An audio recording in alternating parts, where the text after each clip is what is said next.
ਵਾਹਿਗੁਰੂ ਜੀ ਕਾ ਖਾਲਸਾ, ਵਾਹਿਗੁਰੂ ਜੀ ਕੀ ਫਤਿਹ। ਟੀਵੀ 84 ਦੇ ਸਮੂਹ ਦਰਸ਼ਕਾਂ ਨੂੰ ਮੈਂ ਅੱਜ ਦੇ ਇਸ ਦਾ ਫੋਰਟ ਲਾਈਨਸ ਪ੍ਰੋਗਰਾਮ ਵਿੱਚ ਜੀ ਆਇਆਂ ਨੂੰ ਕਹਿਣਾ। ਪੰਜਾਬ ਦੇ ਵਿੱਚ ਭਾਰਤ ਸਰਕਾਰ ਵੱਲੋਂ 1980 ਤੋਂ ਲੈ ਕੇ ਤੇ ਅੱਜ ਤੱਕ ਜਿਹੜੀ ਸਿੱਖਾਂ ਦੇ ਉੱਤੇ ਤਸ਼ੱਦਦ ਦੀ ਦਾਸਤਾਨ ਆ ਉਹ ਬੜੀ ਲੰਮੀ ਆ। ਹਰ ਪਿੰਡ ਦੇ ਵਿੱਚ ਇਸ ਤਸ਼ੱਦਦ ਦੇ ਮਾਮਲੇ ਤੁਹਾਨੂੰ ਮਿਲ ਜਾਣਗੇ। ਪਰ ਜਿਵੇਂ ਸ਼ਹੀਦ ਭਾਈ ਜਸਵੰਤ ਸਿੰਘ ਖਾਲੜਾ ਬਾਰੇ ਗੱਲ ਪ੍ਰਚਲਿਤ ਆ ਕਿ ਉਹ ਆਪਣੇ ਇੱਕ ਸਾਥੀ ਦੀ ਭਾਲ ਕਰਨ ਲਈ ਤੁਰੇ ਸੀ ਤੇ ਉਹਨਾਂ ਦਾ ਇਹ ਸਫ਼ਰ ਉਹਨਾਂ ਨੂੰ ਸਿਵਿਆਂ ਦੇ ਵਿੱਚ ਲੈ ਗਿਆ ਤੇ ਸਾਥੀ ਦੀ ਭਾਲ ਕਰਦੇ ਕਰਦੇ ਸਿਵਿਆਂ ਦੇ ਵਿੱਚੋਂ ਹਜ਼ਾਰਾਂ ਹੀ ਸਿੱਖ ਨੌਜਵਾਨ, ਬਜ਼ੁਰਗ, ਬੀਬੀਆਂ, ਬੱਚਿਆਂ ਦੀਆਂ ਲਾਵਾਰਸ ਲਾਸ਼ਾਂ ਲੱਭ ਪਈਆਂ, ਜਿਨ੍ਹਾਂ ਨੂੰ ਭਾਰਤ ਸਰਕਾਰ ਵੱਲੋਂ ਲਵਾਰਸ ਲਾਸ਼ਾਂ ਕਹਿ ਕੇ ਤਸ਼ੱਦਦ ਕਰਕੇ ਸ਼ਹੀਦ ਕਰਕੇ ਤੇ ਅੰਤਮ ਸੰਸਕਾਰ ਕਰਨ ਦਾ ਹੀ ਪਰਿਵਾਰਾਂ ਨੂੰ ਮੌਕਾ ਨਹੀਂ ਦਿੱਤਾ ਗਿਆ ਤੇ ਐਡਾ ਜ਼ਿਆਦਾ ਤਸ਼ੱਦਦ ਕੀਤਾ ਤੇ ਉਹ ਸਾਰੀਆਂ ਲਾਸ਼ਾਂ ਦੁਨੀਆ ਦੇ ਸਾਹਮਣੇ ਆਈਆਂ। ਤੇ ਉਸੇ ਤਰੀਕੇ ਦਾ ਇੱਕ ਹੋਰ ਕੇਸ ਆ ਜੋ ਅੱਜ ਭਾਰਤ ਤੋਂ ਲੈ ਕੇ, ਪੰਜਾਬ ਤੋਂ ਲੈ ਕੇ ਕੌਮਾਂਤਰੀ ਮੰਚਾਂ ਤੱਕ ਡਿਸਕਸ ਹੋ ਰਿਹਾ। ਉਹ ਕੇਸ ਆ ਸਾਕਾ ਨਕੋਦਰ ਦਾ। ਸਾਕਾ ਨਕੋਦਰ ਬੜਾ ਹੀ ਅੱਜ ਜਵਾਨਾਂ ਤੇ ਚੜ ਚੁੱਕਿਆ ਨਾਮ ਆ। ਇਹ ਵੀ ਉਸੇ ਤਸ਼ੱਦਦ ਦੀ ਜਿਹੜੀ ਕਈ ਦਹਾਕੇ ਚੱਲੀ ਕਹਾਣੀ ਆ, ਉਸੇ ਦਾ ਹਿੱਸਾ ਆ ਇਹ ਕੇਸ, ਜਿਸ ਦੇ ਵਿੱਚ ਨਕੋਦਰ ਸ਼ਹਿਰ ਦੇ ਵਿੱਚ ਭਾਰਤ ਸਰਕਾਰ ਦੀਆਂ ਸੁਰੱਖਿਆ ਬਲਾਂ ਦੇ ਵੱਲੋਂ ਗੋਲੀਆਂ ਦੇ ਨਾਲ 4 ਸਿੱਖ ਨੌਜਵਾਨਾਂ ਨੂੰ ਸ਼ਹੀਦ ਕੀਤਾ ਗਿਆ ਸੀ। ਤੇ ਇਹ ਮਾਮਲਾ ਸਾਰਾ ਗੁਰੂ ਗ੍ਰੰਥ ਸਾਹਿਬ ਜੀ ਦੀ ਬੇਅਦਬੀ ਦੇ ਨਾਲ ਜੁੜਿਆ ਸੀ।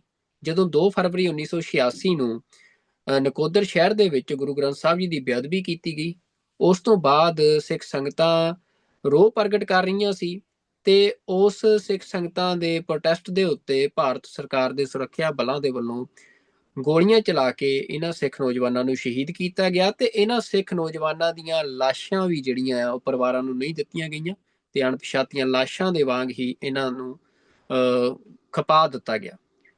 ਤੇ ਸਾਕਾ ਨਕੋਦਰ ਦਾ ਇਹ ਕੇਸ ਇਸ ਕਰਕੇ ਉਸ ਸਾਰੇ ਤਸ਼ੱਦਦ ਦੀ ਕਹਾਣੀ ਦਾ ਚਿੰਨ੍ਹ ਬਣ ਚੁੱਕਿਆ ਕਿਉਂਕਿ ਇਸ ਕੇਸ ਦੀ ਪੈੜ ਨੱਪੀ ਇਸ ਸਾਕੇ ਦੇ ਵਿੱਚ ਸ਼ਹੀਦ ਹੋਏ ਪਰਿਵਾਰਾਂ ਨੇ, ਸਿੰਘਾਂ ਦੇ ਪਰਿਵਾਰਾਂ ਨੇ। ਤੇ ਅੱਜ ਇਹ ਜਿਹੜਾ ਕੇਸ ਆ, ਇਹ ਤੁਸੀਂ ਇੱਥੋਂ ਹੀ ਅੰਦਾਜ਼ਾ ਲਾ ਸਕਦੇ ਹੋ ਕਿ ਯੂਨਾਈਟਿਡ ਨੇਸ਼ਨਸ ਤੋਂ ਲੈ ਕੇ ਤੇ ਪਿਛਲੇ ਦਿਨੀ ਦੁਨੀਆ ਦਾ ਸਭ ਤੋਂ ਤਾਕਤਵਰ ਮੁਲਕ ਅਮਰੀਕਾ ਤੇ ਅਮਰੀਕਾ ਦੀ ਸਭ ਤੋਂ ਤਾਕਤਵਰ ਸੰਸਥਾ ਜਿਹੜਾ ਹਾਊਸ ਆਫ ਰਿਪਰੈਜ਼ੈਂਟੇਟਿਵਸ ਆ, ਉਸ ਦੇ ਵਿੱਚ ਜਿਹੜੇ ਕਾਂਗਰਸਮੈਨ ਨੇ, ਜਿਮੀ ਪਨੇਟਾ ਜੋ ਕੈਲੀਫੋਰਨੀਆ ਦੇ ਨਾਲ ਸੰਬੰਧਿਤ ਨੇ, ਉਹਨਾਂ ਦੇ ਵੱਲੋਂ ਸਾਕਾ ਨਕੋਦਰ ਦਿਹਾੜੇ ਨੂੰ ਰੈਕੋਗਨਾਈਜ਼ ਕੀਤਾ ਗਿਆ ਤੇ ਹਾਊਸ ਦੇ ਫਲੋਰ ਦੇ ਉੱਤੇ ਦੱਸਿਆ ਗਿਆ ਕਿ ਕਿਵੇਂ ਸਿੱਖ ਨੌਜਵਾਨਾਂ ਨੂੰ ਉੱਥੇ ਇੰਡੀਅਨ ਫੋਰਸਿਸ ਦੇ ਵੱਲੋਂ ਸ਼ਹੀਦ ਕੀਤਾ ਗਿਆ ਤੇ ਜਸਟਿਸ ਤੇ ਅਕਾਊਂਟੇਬਿਲਟੀ ਦੀ ਗੱਲ ਕੀਤੀ ਗਈ। ਇਸ ਤੋਂ ਇਲਾਵਾ ਯੂਨਾਈਟਿਡ ਨੇਸ਼ਨ ਦੇ ਵਿੱਚ ਸਾਕਾ ਨਕੋਦਰ ਦੀ ਗੱਲ ਹੋਈ। ਇਸ ਤੋਂ ਇਲਾਵਾ ਕੈਲੀਫੋਰਨੀਆ ਸਟੇਟ ਅਮਰੀਕਾ ਦੀ, ਉਹਨਾਂ ਦੇ ਵੱਲੋਂ 4 ਫਰਵਰੀ ਨੂੰ ਜਦੋਂ ਇਹ ਸਾਕਾ ਵਾਪਰਿਆ ਸੀ ਤਾਂ ਹਰ ਸਾਲ ਦੇ ਲਈ ਉਸ ਦਿਨ ਨੂੰ ਸਾਕਾ ਨਕੋਦਰ ਦਿਹਾੜੇ ਵਜੋਂ ਐਲਾਨ ਦਿੱਤਾ ਗਿਆ। ਇਹ ਜਿਹੜੇ ਸਾਰੇ ਕਦਮ ਪੁੱਟੇ ਜਾ ਰਹੇ ਆ, ਇਹ ਸਾਰੇ ਕਦਮ ਉਸ ਗੱਲ ਨੂੰ ਦੁਨੀਆ ਅੱਗੇ ਲਿਜਾਣ ਵਾਸਤੇ ਆ ਕਿ ਜੋ ਸਿੱਖਾਂ ਦੇ ਨਾਲ ਭਾਰਤ ਦੇ ਵਿੱਚ ਹੋਇਆ।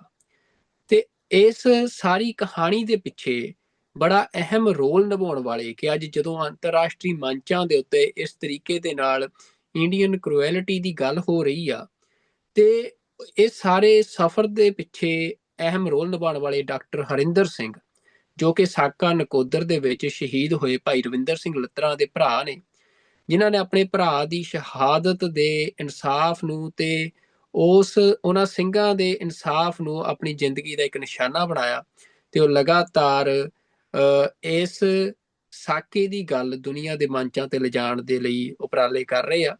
ਤੇ ਡਾਕਟਰ ਹਰਿੰਦਰ ਸਿੰਘ ਸਾਡੇ ਨਾਲ ਅੱਜ ਦੇ ਇਸ ਪ੍ਰੋਗਰਾਮ ਦੇ ਵਿੱਚ ਮੌਜੂਦ ਰਹਿਣਗੇ।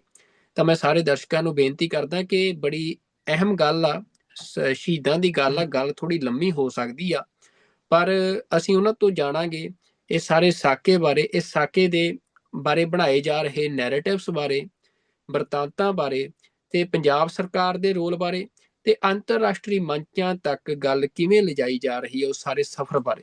ਤੇ ਡਾਕਟਰ ਹਰਿੰਦਰ ਸਿੰਘ ਜੀ, ਮੈਂ ਤੁਹਾਨੂੰ ਜੀ ਆਇਆਂ ਨੂੰ ਕਹਿਣਾ ਟੀਵੀ 84 ਤੇ। ਵਾਹਿਗੁਰੂ ਜੀ ਕਾ ਖਾਲਸਾ, ਵਾਹਿਗੁਰੂ ਜੀ ਕੀ ਫਤਿਹ। ਵਾਹਿਗੁਰੂ ਜੀ ਕਾ ਖਾਲਸਾ, ਵਾਹਿਗੁਰੂ ਜੀ ਕੀ ਫਤਿਹ। ਵੀਰ ਸੁਖਵਿੰਦਰ ਜੀ, ਸਾਰਿਆਂ ਤੋਂ ਪਹਿਲਾਂ ਤਾਂ ਮੈਂ ਧੰਨਵਾਦ ਕਰਦਾ ਟੀਵੀ 84 ਦਾ, ਜਿਨ੍ਹਾਂ ਨੇ ਅੱਜ ਸਾਨੂੰ ਇਹ ਮੌਕਾ ਦਿੱਤਾ ਕਿ ਤਾਂ ਕਿ ਅਸੀਂ ਤੁਹਾਡੇ ਦਰਸ਼ਕਾਂ ਨੂੰ ਸਾਕਾ ਨਕੋਦਰ ਦੀ ਜਿਹੜੀ ਸੱਚਾਈ ਆ, ਜਿਹੜੀ ਸਾਖੀ ਆ, ਉਹ ਸੁਣਾ ਸਕੀਏ। ਬਹੁਤ ਬਹੁਤ ਧੰਨਵਾਦ ਜੀ। ਬਿਲਕੁਲ ਡਾਕਟਰ ਹਰਿੰਦਰ ਸਿੰਘ ਜੀ, ਸਾਖੀ ਦੀ ਤੁਸੀਂ ਗੱਲ ਕੀਤੀ ਆ, ਆਪਾਂ ਸਾਖੀ ਤੋਂ ਸ਼ੁਰੂਆਤ ਕਰਦੇ ਹਾਂ। ਉਸ ਘਟਨਾ ਤੋਂ ਹੀ ਸ਼ੁਰੂਆਤ ਕਰਦੇ ਹਾਂ ਕਿ ਜਦੋਂ 4 ਫਰਵਰੀ ਨੂੰ ਉਹ ਚੀਜ਼ ਵਾਪਰੀ। ਪਰ ਮੈਂ ਚਾਹੁੰਦਾ ਕਿ ਤੁਸੀਂ ਜਿਹੜਾ ਨੈਰੇਟਿਵ ਆ, ਜਿਹੜਾ ਵਰਤਾਂਤ ਹੁਣ ਤੱਕ ਸਾਹਮਣੇ ਆ ਰਿਹਾ, ਉਹ ਇਹ ਆ ਕਿ ਗੁਰੂ ਗ੍ਰੰਥ ਸਾਹਿਬ ਜੀ ਦੀ ਬੇਅਦਬੀ ਹੋਈ। ਬੇਅਦਬੀ ਦੇ ਖਿਲਾਫ ਸੰਗਤਾਂ ਪ੍ਰਦਰਸ਼ਨ ਕਰ ਰਹੀਆਂ ਸੀ ਤੇ ਉਸ ਪ੍ਰਦਰਸ਼ਨ ਨੂੰ ਰੋਕਣ ਦੇ ਲਈ, ਠੱਲਣ ਦੇ ਲਈ ਪੁਲਿਸ ਵੱਲੋਂ ਕਾਰਵਾਈ ਕੀਤੀ ਗਈ, ਜਿਹਦੇ ਵਿੱਚ ਕਾਰਵਾਈ ਦੇ ਵਿੱਚ ਇਹ 4 ਸਿੰਘ ਜਿਹੜੇ ਆ ਉਹ ਸ਼ਹੀਦ ਹੋਏ। ਮਤਲਬ ਇਹ ਗੱਲ ਜਿਹੜੀ ਆ ਸਥਾਪਿਤ ਹੋ ਰਹੀ ਆ। ਪਰ ਮੈਂ ਇਹ ਜਾਣਦਾ ਕਿ ਇਹ 4 ਸਿੰਘ ਜਿਹੜੇ ਆ ਇਹ ਆਮ ਸਿੱਖ ਨਹੀਂ ਸੀ। ਆਮ ਸਿੱਖਾਂ ਤੋਂ ਭਾਵ ਕਿ ਸੰਗਤ ਦੇ ਵਿੱਚ ਜਿਵੇਂ ਵਿਚਰਨ ਵਾਲੇ ਇਹ ਲੀਡਰ ਸੀ। ਇਹ ਚਾਰੋਂ ਸਿੱਖ ਸਟੂਡੈਂਟ ਫੈਡਰੇਸ਼ਨ ਦੇ ਅਹਿਮ ਆਗੂ ਸੀ ਤੇ ਇਹਨਾਂ ਦੇ ਕਤਲਾਂ ਬਾਰੇ ਇਹ ਗੱਲ ਹੁਣ ਤੱਕ ਦੀਆਂ ਰਿਪੋਰਟਾਂ ਤੋਂ ਸਪਸ਼ਟ ਹੋ ਚੁੱਕੀ ਆ ਕਿ ਇਹਨਾਂ ਨੂੰ ਟਾਰਗੇਟ ਕਰਕੇ ਮਾਰਿਆ ਗਿਆ ਵੱਖ-ਵੱਖ ਥਾਵਾਂ ਦੇ ਉੱਤੇ। ਇੱਕ ਥਾਂ ਦੇ ਉੱਤੇ ਨਹੀਂ ਕਿ ਗੋਲੀ ਚੱਲੀ ਤੇ ਸਾਹਮਣੇ ਇਹਨਾਂ ਦੇ ਗੋਲੀਆਂ ਲੱਗ ਗਈਆਂ, 4ਾਂ ਦੇ ਤੇ ਸ਼ਹੀਦ ਹੋ ਗਏ, ਤੇ ਅੱਡ-ਅੱਡ ਥਾਵਾਂ ਦੇ ਉੱਤੇ ਇਹਨਾਂ ਦਾ ਪਿੱਛਾ ਕਰਕੇ ਇਹਨਾਂ ਨੂੰ ਸ਼ਹੀਦ ਕੀਤਾ ਗਿਆ। ਤਾਂ ਉਹਦੇ ਬਾਰੇ ਜਿਹੜਾ ਇਹ ਵਰਤਾਂਤ ਚੱਲ ਰਿਹਾ ਕਿ ਐਵੇਂ ਸਰਕਾਰ ਨੇ ਕਾਰਵਾਈ ਕੀਤੀ ਕਿ ਉਹ ਮਰ ਗਏ, ਜਾਂ ਫਿਰ ਤੁਹਾਨੂੰ ਕੀ ਲੱਗਦਾ ਕਿ ਸਰਕਾਰ ਨੇ ਨਿੱਠ ਕੇ ਕਿ ਉਹ ਸਾਰੇ ਪ੍ਰੋਟੈਸਟ ਦੀ ਆੜ ਦੇ ਵਿੱਚ ਨਿੱਠ ਕੇ ਇਹਨਾਂ ਚਾਰੇ ਸਿੰਘਾਂ ਨੂੰ ਜਿਹੜਾ ਆ ਉਹ ਟਾਰਗੇਟ ਕਿਲਿੰਗ ਇਹਨਾਂ ਦੀ ਕੀਤੀ ਆ?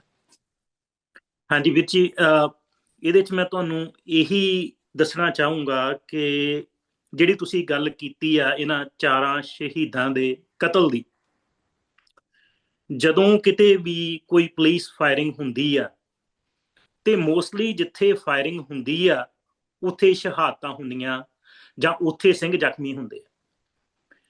ਇੱਥੇ ਤੁਸੀਂ ਇਹ ਦੇਖੋ ਕਿ 2 ਫਰਵਰੀ ਨੂੰ ਮਹਾਰਾਜ ਦੇ ਸਰੂਪ ਅਗਨ ਭੇਟ ਹੁੰਦੇ ਆ। 2 ਫਰਵਰੀ ਨੂੰ ਹੀ ਉੱਥੇ ਦੀ ਜਿਹੜੀ ਲੋਕਲ ਐਡਮਿਨਿਸਟ੍ਰੇਸ਼ਨ ਆ ਉਹਨੂੰ ਜਾਣਕਾਰੀ ਦਿੱਤੀ ਜਾਂਦੀ ਆ। ਉਹ ਆਉਂਦੇ ਆ, ਮੌਕਾ ਵਾਚਦੇ ਆ, FIR ਦਰਜ ਕਰ ਲੈਂਦੇ ਨਕੋਦਰ ਥਾਣੇ 'ਚ। ਪਰ ਉਸੇ ਸ਼ਾਮ ਨੂੰ ਜਲੰਧਰ ਸ਼ਹਿਰ ਤੋਂ ਜਿਹੜਾ ਐਕਟਿੰਗ DC ਹੈ ਦਰਬਾਰਾ ਸਿੰਘ ਗੁਰੂ, ਤੇ ਜਿਹੜਾ ਉਸ ਵੇਲੇ SSP ਅਜਹਾਰ ਆਲਮ ਆ, ਉਹ ਨਕੋਦਰ ਪਹੁੰਚਦੇ ਆ ਤੇ ਉਹ ਜਿਹੜਾ ਹੈਗਾ ਉਹ ਇਸ ਜਿਹੜੀ ਬੇਅਦਬੀ ਹੈ ਉਹਦਾ ਦੋਸ਼ੀ ਕੋਸ਼ਿਸ਼ ਕਰਦੇ ਆ ਬਣਾਉਣ ਦੀ, ਜਿਹੜਾ ਗੁਰਦੁਆਰਾ ਸਾਹਿਬ ਦਾ ਗ੍ਰੰਥੀ।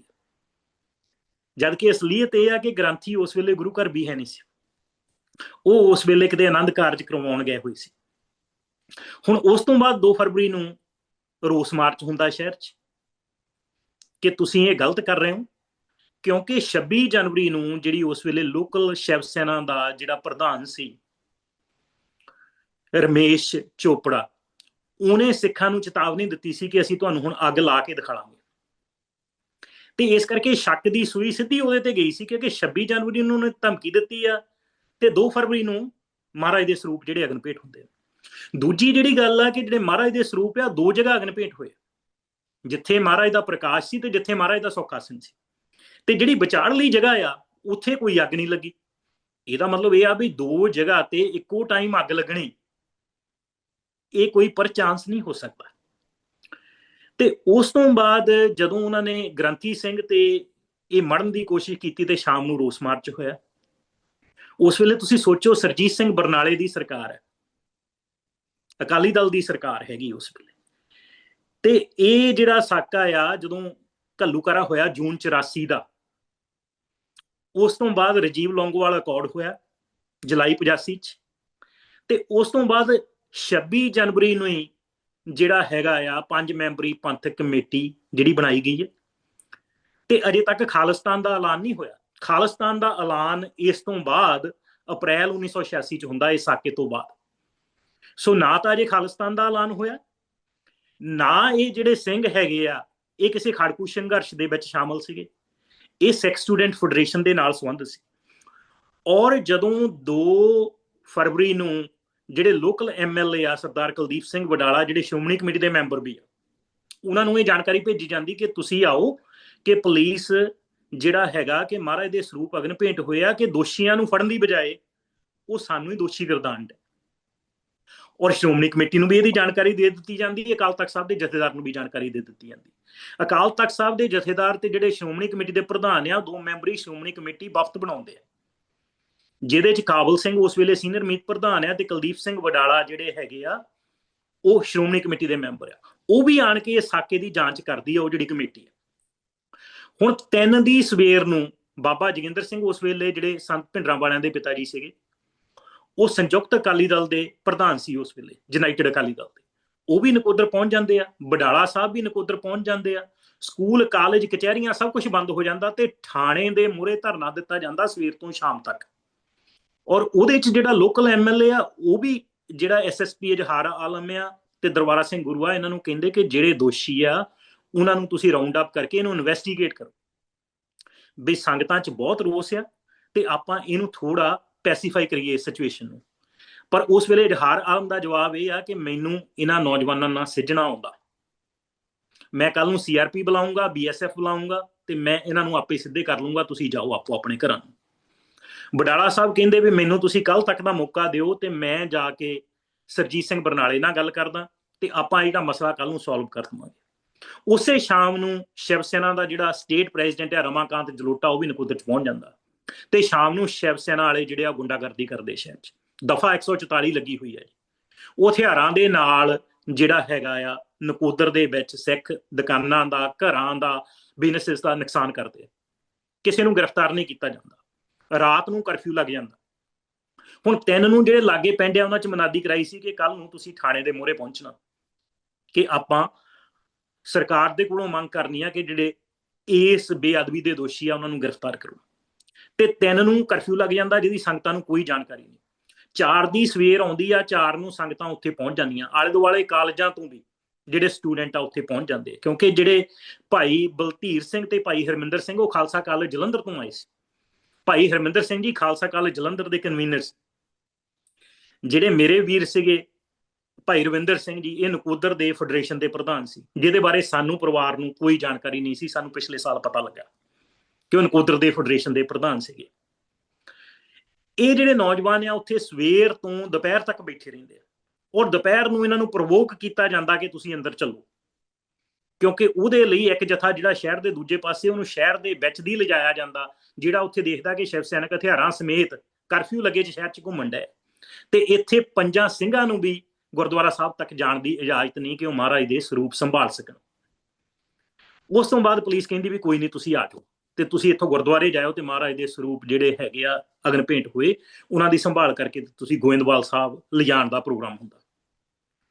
ਹੁਣ ਜਦੋਂ ਹੀ ਸੰਗਤ ਤੁਰਦੀ ਆ ਤੇ ਪੁਲਿਸ ਜਿਹੜੀ ਹੈਗੀ ਆ ਤੇ ਫਾਇਰ ਖੋਲ ਦਿੰਦੀ ਆ। ਜਦੋਂ ਗੋਲੀ ਚੱਲਦੀ ਆ ਤੇ ਭਾਈ ਰਵਿੰਦਰ ਸਿੰਘ ਜਿਹੜੇ ਹੈਗੇ ਉਹ ਸਾਰਿਆਂ ਤੋਂ ਪਹਿਲਾਂ ਉਹਨਾਂ ਦੀ ਸ਼ਹਾਦਤ ਹੁੰਦੀ ਆ, ਉਹਨਾਂ ਦੇ ਦਿਲ 'ਚ ਗੋਲੀ ਲੱਗਦੀ ਆ, ਉੱਥੇ ਸ਼ਹੀਦ ਹੋ ਜਾਂਦੇ ਆ। ਇਹ ਜਿਹੜਾ ਸ਼ੇਰਪੁਰ ਬ੍ਰਿਜ ਆ ਉਹਦੇ ਤੋਂ ਸ਼ਹਿਰ ਵਾਲੇ ਪਾਸੇ ਨੂੰ ਜਿੱਥੇ ਗੋਲੀ ਚੱਲਦੀ ਉੱਥੇ। ਉਸ ਤੋਂ ਬਾਅਦ ਜਿਹੜੀ ਘੋੜਸਵਾਰ ਪੁਲਿਸ ਆ, ਸੀਆਰਪੀ ਆ, ਉਹ ਇਹਨਾਂ ਸਿੰਘਾਂ ਦਾ ਪਿੱਛੇ ਜਾ ਕੇ ਸ਼ਿਕਾਰ ਖੇਡਦੀ ਆ। ਫਸਲਾਂ ਚੋਂ ਕੱਢ ਕੇ ਕੁੱਟਿਆ ਜਾਂਦਾ, ਮਾਰਿਆ ਜਾਂਦਾ। ਤੇ ਜਿਹੜੇ ਭਾਈ ਬਲਧੀਰ ਸਿੰਘ ਤੇ ਭਾਈ ਝਿਲਮਣ ਸਿੰਘ ਆ, ਉੱਥੇ ਇੱਕ ਲਾਗੇ ਖੂਹ ਆ ਜਿੱਥੇ ਕਿ ਉਹ ਬਲਦਾਂ ਦੇ ਪਿੱਛੇ ਬੈਠੇ ਆ, ਔਰ ਉਸ ਗਰੀਬ ਕਿਸਾਨ ਦੇ ਜਿਹੜੇ ਬਲਦ ਆ ਉਹ ਵੀ ਮਰ ਜਾਂਦੇ ਉੱਥੇ। ਇਹ ਜਿਹੜੀਆਂ ਸਾਰੀਆਂ ਚੀਜ਼ਾਂ ਮੌਕੇ ਦੇ ਗਵਾਹ ਦੱਸਦੇ ਆ, ਸਾਰੀਆਂ ਰਿਪੋਰਟਾਂ ਦੱਸਦੀਆਂ ਹੈਗੀਆਂ ਤੇ ਅਖਬਾਰਾਂ 'ਚ ਉਸ ਮੌਕੇ ਫੋਟੋ ਛਪੀਆਂ ਹੋਈਆਂ।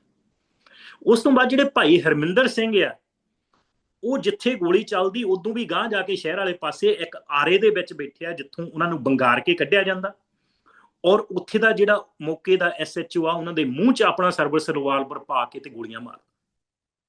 ਹੁਣ ਇਹ ਸਾਕੇ ਦੀ ਇੱਕ ਜਾਂਚ ਜਸਟਿਸ ਅਜੀਤ ਸਿੰਘ ਬੈਂਸ ਦਾ ਜਿਹੜਾ ਪੰਜਾਬ ਹਿਊਮਨ ਰਾਈਟਸ ਆਰਗੇਨਾਈਜੇਸ਼ਨ ਆ, ਉਹਦੀ 5 ਮੈਂਬਰੀ ਕਮੇਟੀ ਨੇ ਕੀਤੀ, ਜਿਹਦੇ 'ਚ ਪੁਲਿਸ ਵਾਲੇ ਵੀ ਸੀ ਰਿਟਾਇਰਡ ਤੇ ਜਿਹੜੇ ਵਕੀਲ ਵੀ ਸੀ। ਉਹਦੇ ਵਿੱਚ ਕਲੀਅਰ ਕੱਟ ਲਿਖਿਆ ਹੋਇਆ ਕਿ ਇਸ ਅਫਸਰ ਨੇ ਆਪਣਾ ਸਰਵਿਸ ਰਿਵਾਲਵਰ ਯੂਜ਼ ਕਰਕੇ ਤੇ ਉਹਨਾਂ ਦੇ ਮੂੰਹ ਦੇ ਵਿੱਚ ਗੋਲੀਆਂ ਮਾਰੀਆਂ। ਔਰ ਉੱਥੇ ਭਾਈ ਸਾਹਿਬ ਜ਼ਖਮੀ ਹੋ ਕੇ ਡਿੱਗ ਪਏ ਤੇ ਇੱਕ ਹੋਰ ਫੈਡਰੇਸ਼ਨ ਦੇ ਸਿੰਘ ਨੇ ਉਹਨਾਂ ਨੂੰ ਪਾਣੀ ਦੇਣ ਦੀ ਕੋਸ਼ਿਸ਼ ਕੀਤੀ, ਉਹਨੂੰ ਵੀ ਰੋਕ ਦਿੱਤਾ। ਉਸ ਤੋਂ ਬਾਅਦ ਇਹਨਾਂ 4 ਨੂੰ ਨਕੋਦਰ ਦੇ ਸਿਵਲ ਹਸਪਤਾਲ 'ਚ ਪੋਸਟਮਾਰਟਮ ਲਈ ਸਿੱਟ ਦਿੱਤਾ ਜਾਂਦਾ। ਸ਼ਾਮ ਦੇ 4 ਵਜੇ ਗੋਲੀ ਚੱਲਦੀ ਤੇ ਉਸੇ ਰਾਤ ਨੂੰ ਜਿਹੜਾ ਮੌਕੇ ਦਾ ਐਕਟਿੰਗ ਡਿਪਟੀ ਕਮਿਸ਼ਨਰ ਆ, ਉਹਨਾਂ ਦੀ ਪਰਮਿਸ਼ਨ ਦੇ ਦਿੰਦਾ ਕਿ ਰਾਤ ਦੇ ਹਨੇਰੇ 'ਚ ਇਹਨਾਂ ਦੇ ਪੋਸਟਮਾਰਟਮ ਕਰ ਲਓ, ਕੋਈ ਗੱਲ।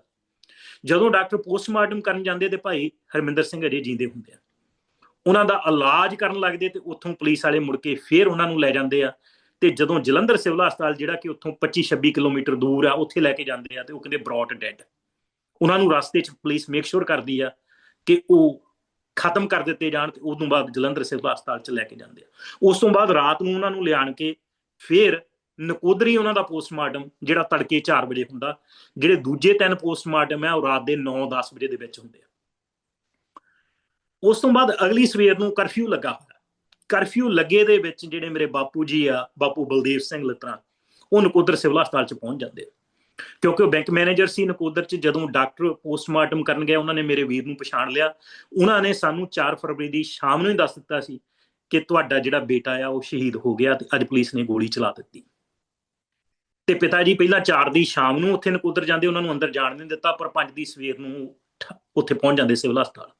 ਉੱਥੇ ਉਹ 4 ਸ਼ਹੀਦ ਸਿੰਘਾਂ ਦੇ ਜਿਹੜੇ ਸ਼ਹੀਦੀ ਸਰੂਪ ਆ ਉਹ ਦੇਖਦੇ, ਪੁਲਿਸ ਤੋਂ ਮੰਗਦੇ ਆ ਕਿ ਸਾਨੂੰ ਇਹਨਾਂ ਦੇ ਸਰੀਰ ਦਿਓ ਤਾਂ ਕਿ ਅਸੀਂ ਇਹਨਾਂ ਦਾ ਸੰਸਕਾਰ ਕਰ ਸਕੀਏ।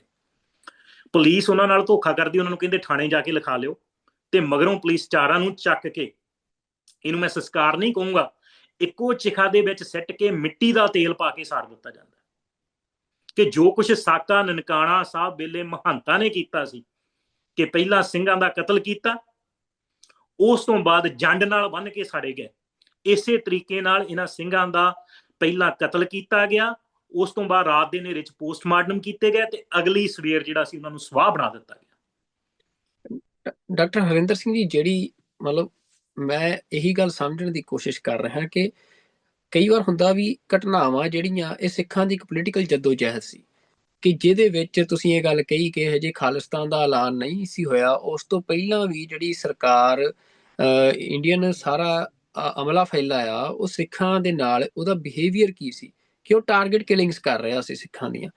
ਮਤਲਬ ਜਿਵੇਂ ਤੁਸੀਂ ਸਾਰੀ ਗੱਲ ਦੱਸੀ ਕਿ 4 ਅੱਡ-ਅੱਡ ਥਾਵਾਂ ਤੇ, ਮਤਲਬ ਇੱਕ ਥਾਂ ਤੇ 2 ਤੇ 3 ਅੱਡ-ਅੱਡ ਥਾਵਾਂ ਤੇ ਇਹ 4 ਸਿੰਘ ਸ਼ਹੀਦ ਹੋਏ। ਇਕੱਠ ਬਹੁਤ ਹੋਣਾ ਆ ਉੱਥੇ ਪ੍ਰੋਟੈਸਟ ਦੇ ਵਿੱਚ ਸੰਗਤਾਂ ਦਾ। ਮਤਲਬ ਸਾਰੇ ਇਕੱਠ ਦੇ ਵਿੱਚੋਂ ਮਤਲਬ ਇਹਨਾਂ ਨੂੰ ਚੁਣਿਆ ਗਿਆ, ਇਹਨਾਂ ਨੂੰ ਚੁਣ ਕੇ ਮਾਰਿਆ ਗਿਆ। ਉਹਦੇ ਪਿੱਛੇ ਕੀ ਕਹਾਣੀ ਆ? ਇਹਨਾਂ ਨੂੰ ਹੀ ਕਿਉਂ ਮਾਰਿਆ ਗਿਆ? ਉਹਦੇ ਪਿੱਛੇ ਕਹਾਣੀ ਇਹ ਆ ਜੀ, ਜਦੋਂ ਇਹ ਫੈਡਰੇਸ਼ਨ ਦੇ ਕਨਵੀਨਰ ਸੀਗੇ ਖਾਲਸਾ ਕਾਲਜ ਜਲੰਧਰ ਦੇ ਭਾਈ ਹਰਮਿੰਦਰ ਸਿੰਘ, ਇਹਨਾਂ ਨੇ ਕੋਈ ਕਾਲਜ ਦੇ ਮੂਹਰੇ ਟ੍ਰੈਫਿਕ ਜਾਮ ਕੀਤਾ ਸੀ।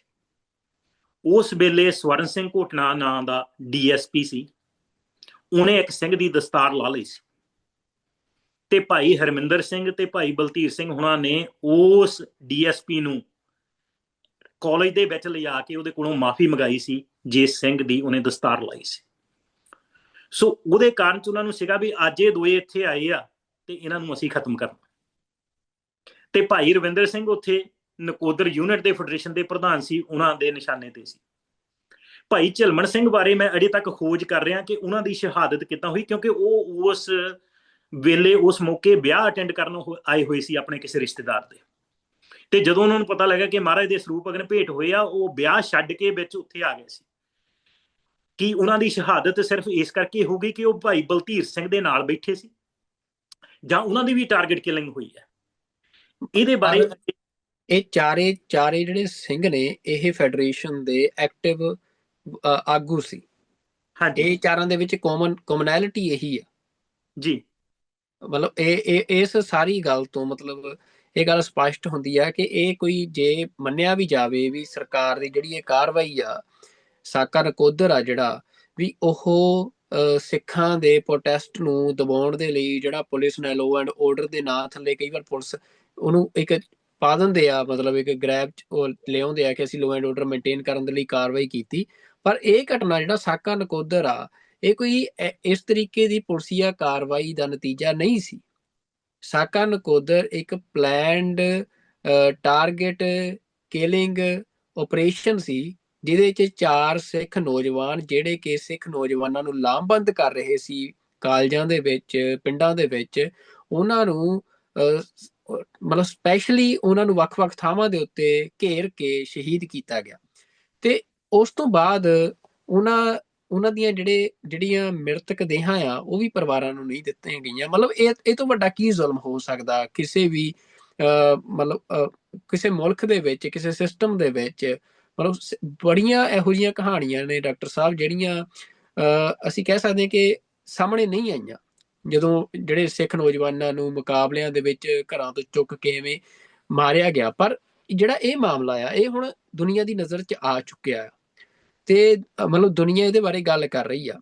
ਮੈਂ ਅਗਲਾ ਸਵਾਲ ਤੋਂ ਇਹੀ ਜਾਣਨਾ ਚਾਹੁੰਦਾ ਕਿ ਇਹ ਸਾਰਾ ਕੁਝ ਉੱਥੇ ਹੋਇਆ, ਉਸ ਤੋਂ ਬਾਅਦ ਜਿਹੜੀ ਜਸਟਿਸ ਦੀ ਕਹਾਣੀ ਆ ਉਹ ਸਿੱਖਾਂ ਦੇ ਲਈ ਮਤਲਬ ਇਹੋ ਜੀ ਮੰਜ਼ਲ ਆ ਭਾਰਤੀ ਨਿਜ਼ਾਮ ਦੇ ਵਿੱਚ ਜਿਹੜੀ ਕਦੇ ਸਿੱਖਾਂ ਨੂੰ ਹਾਸਲ ਹੀ ਨਹੀਂ ਹੋਈ।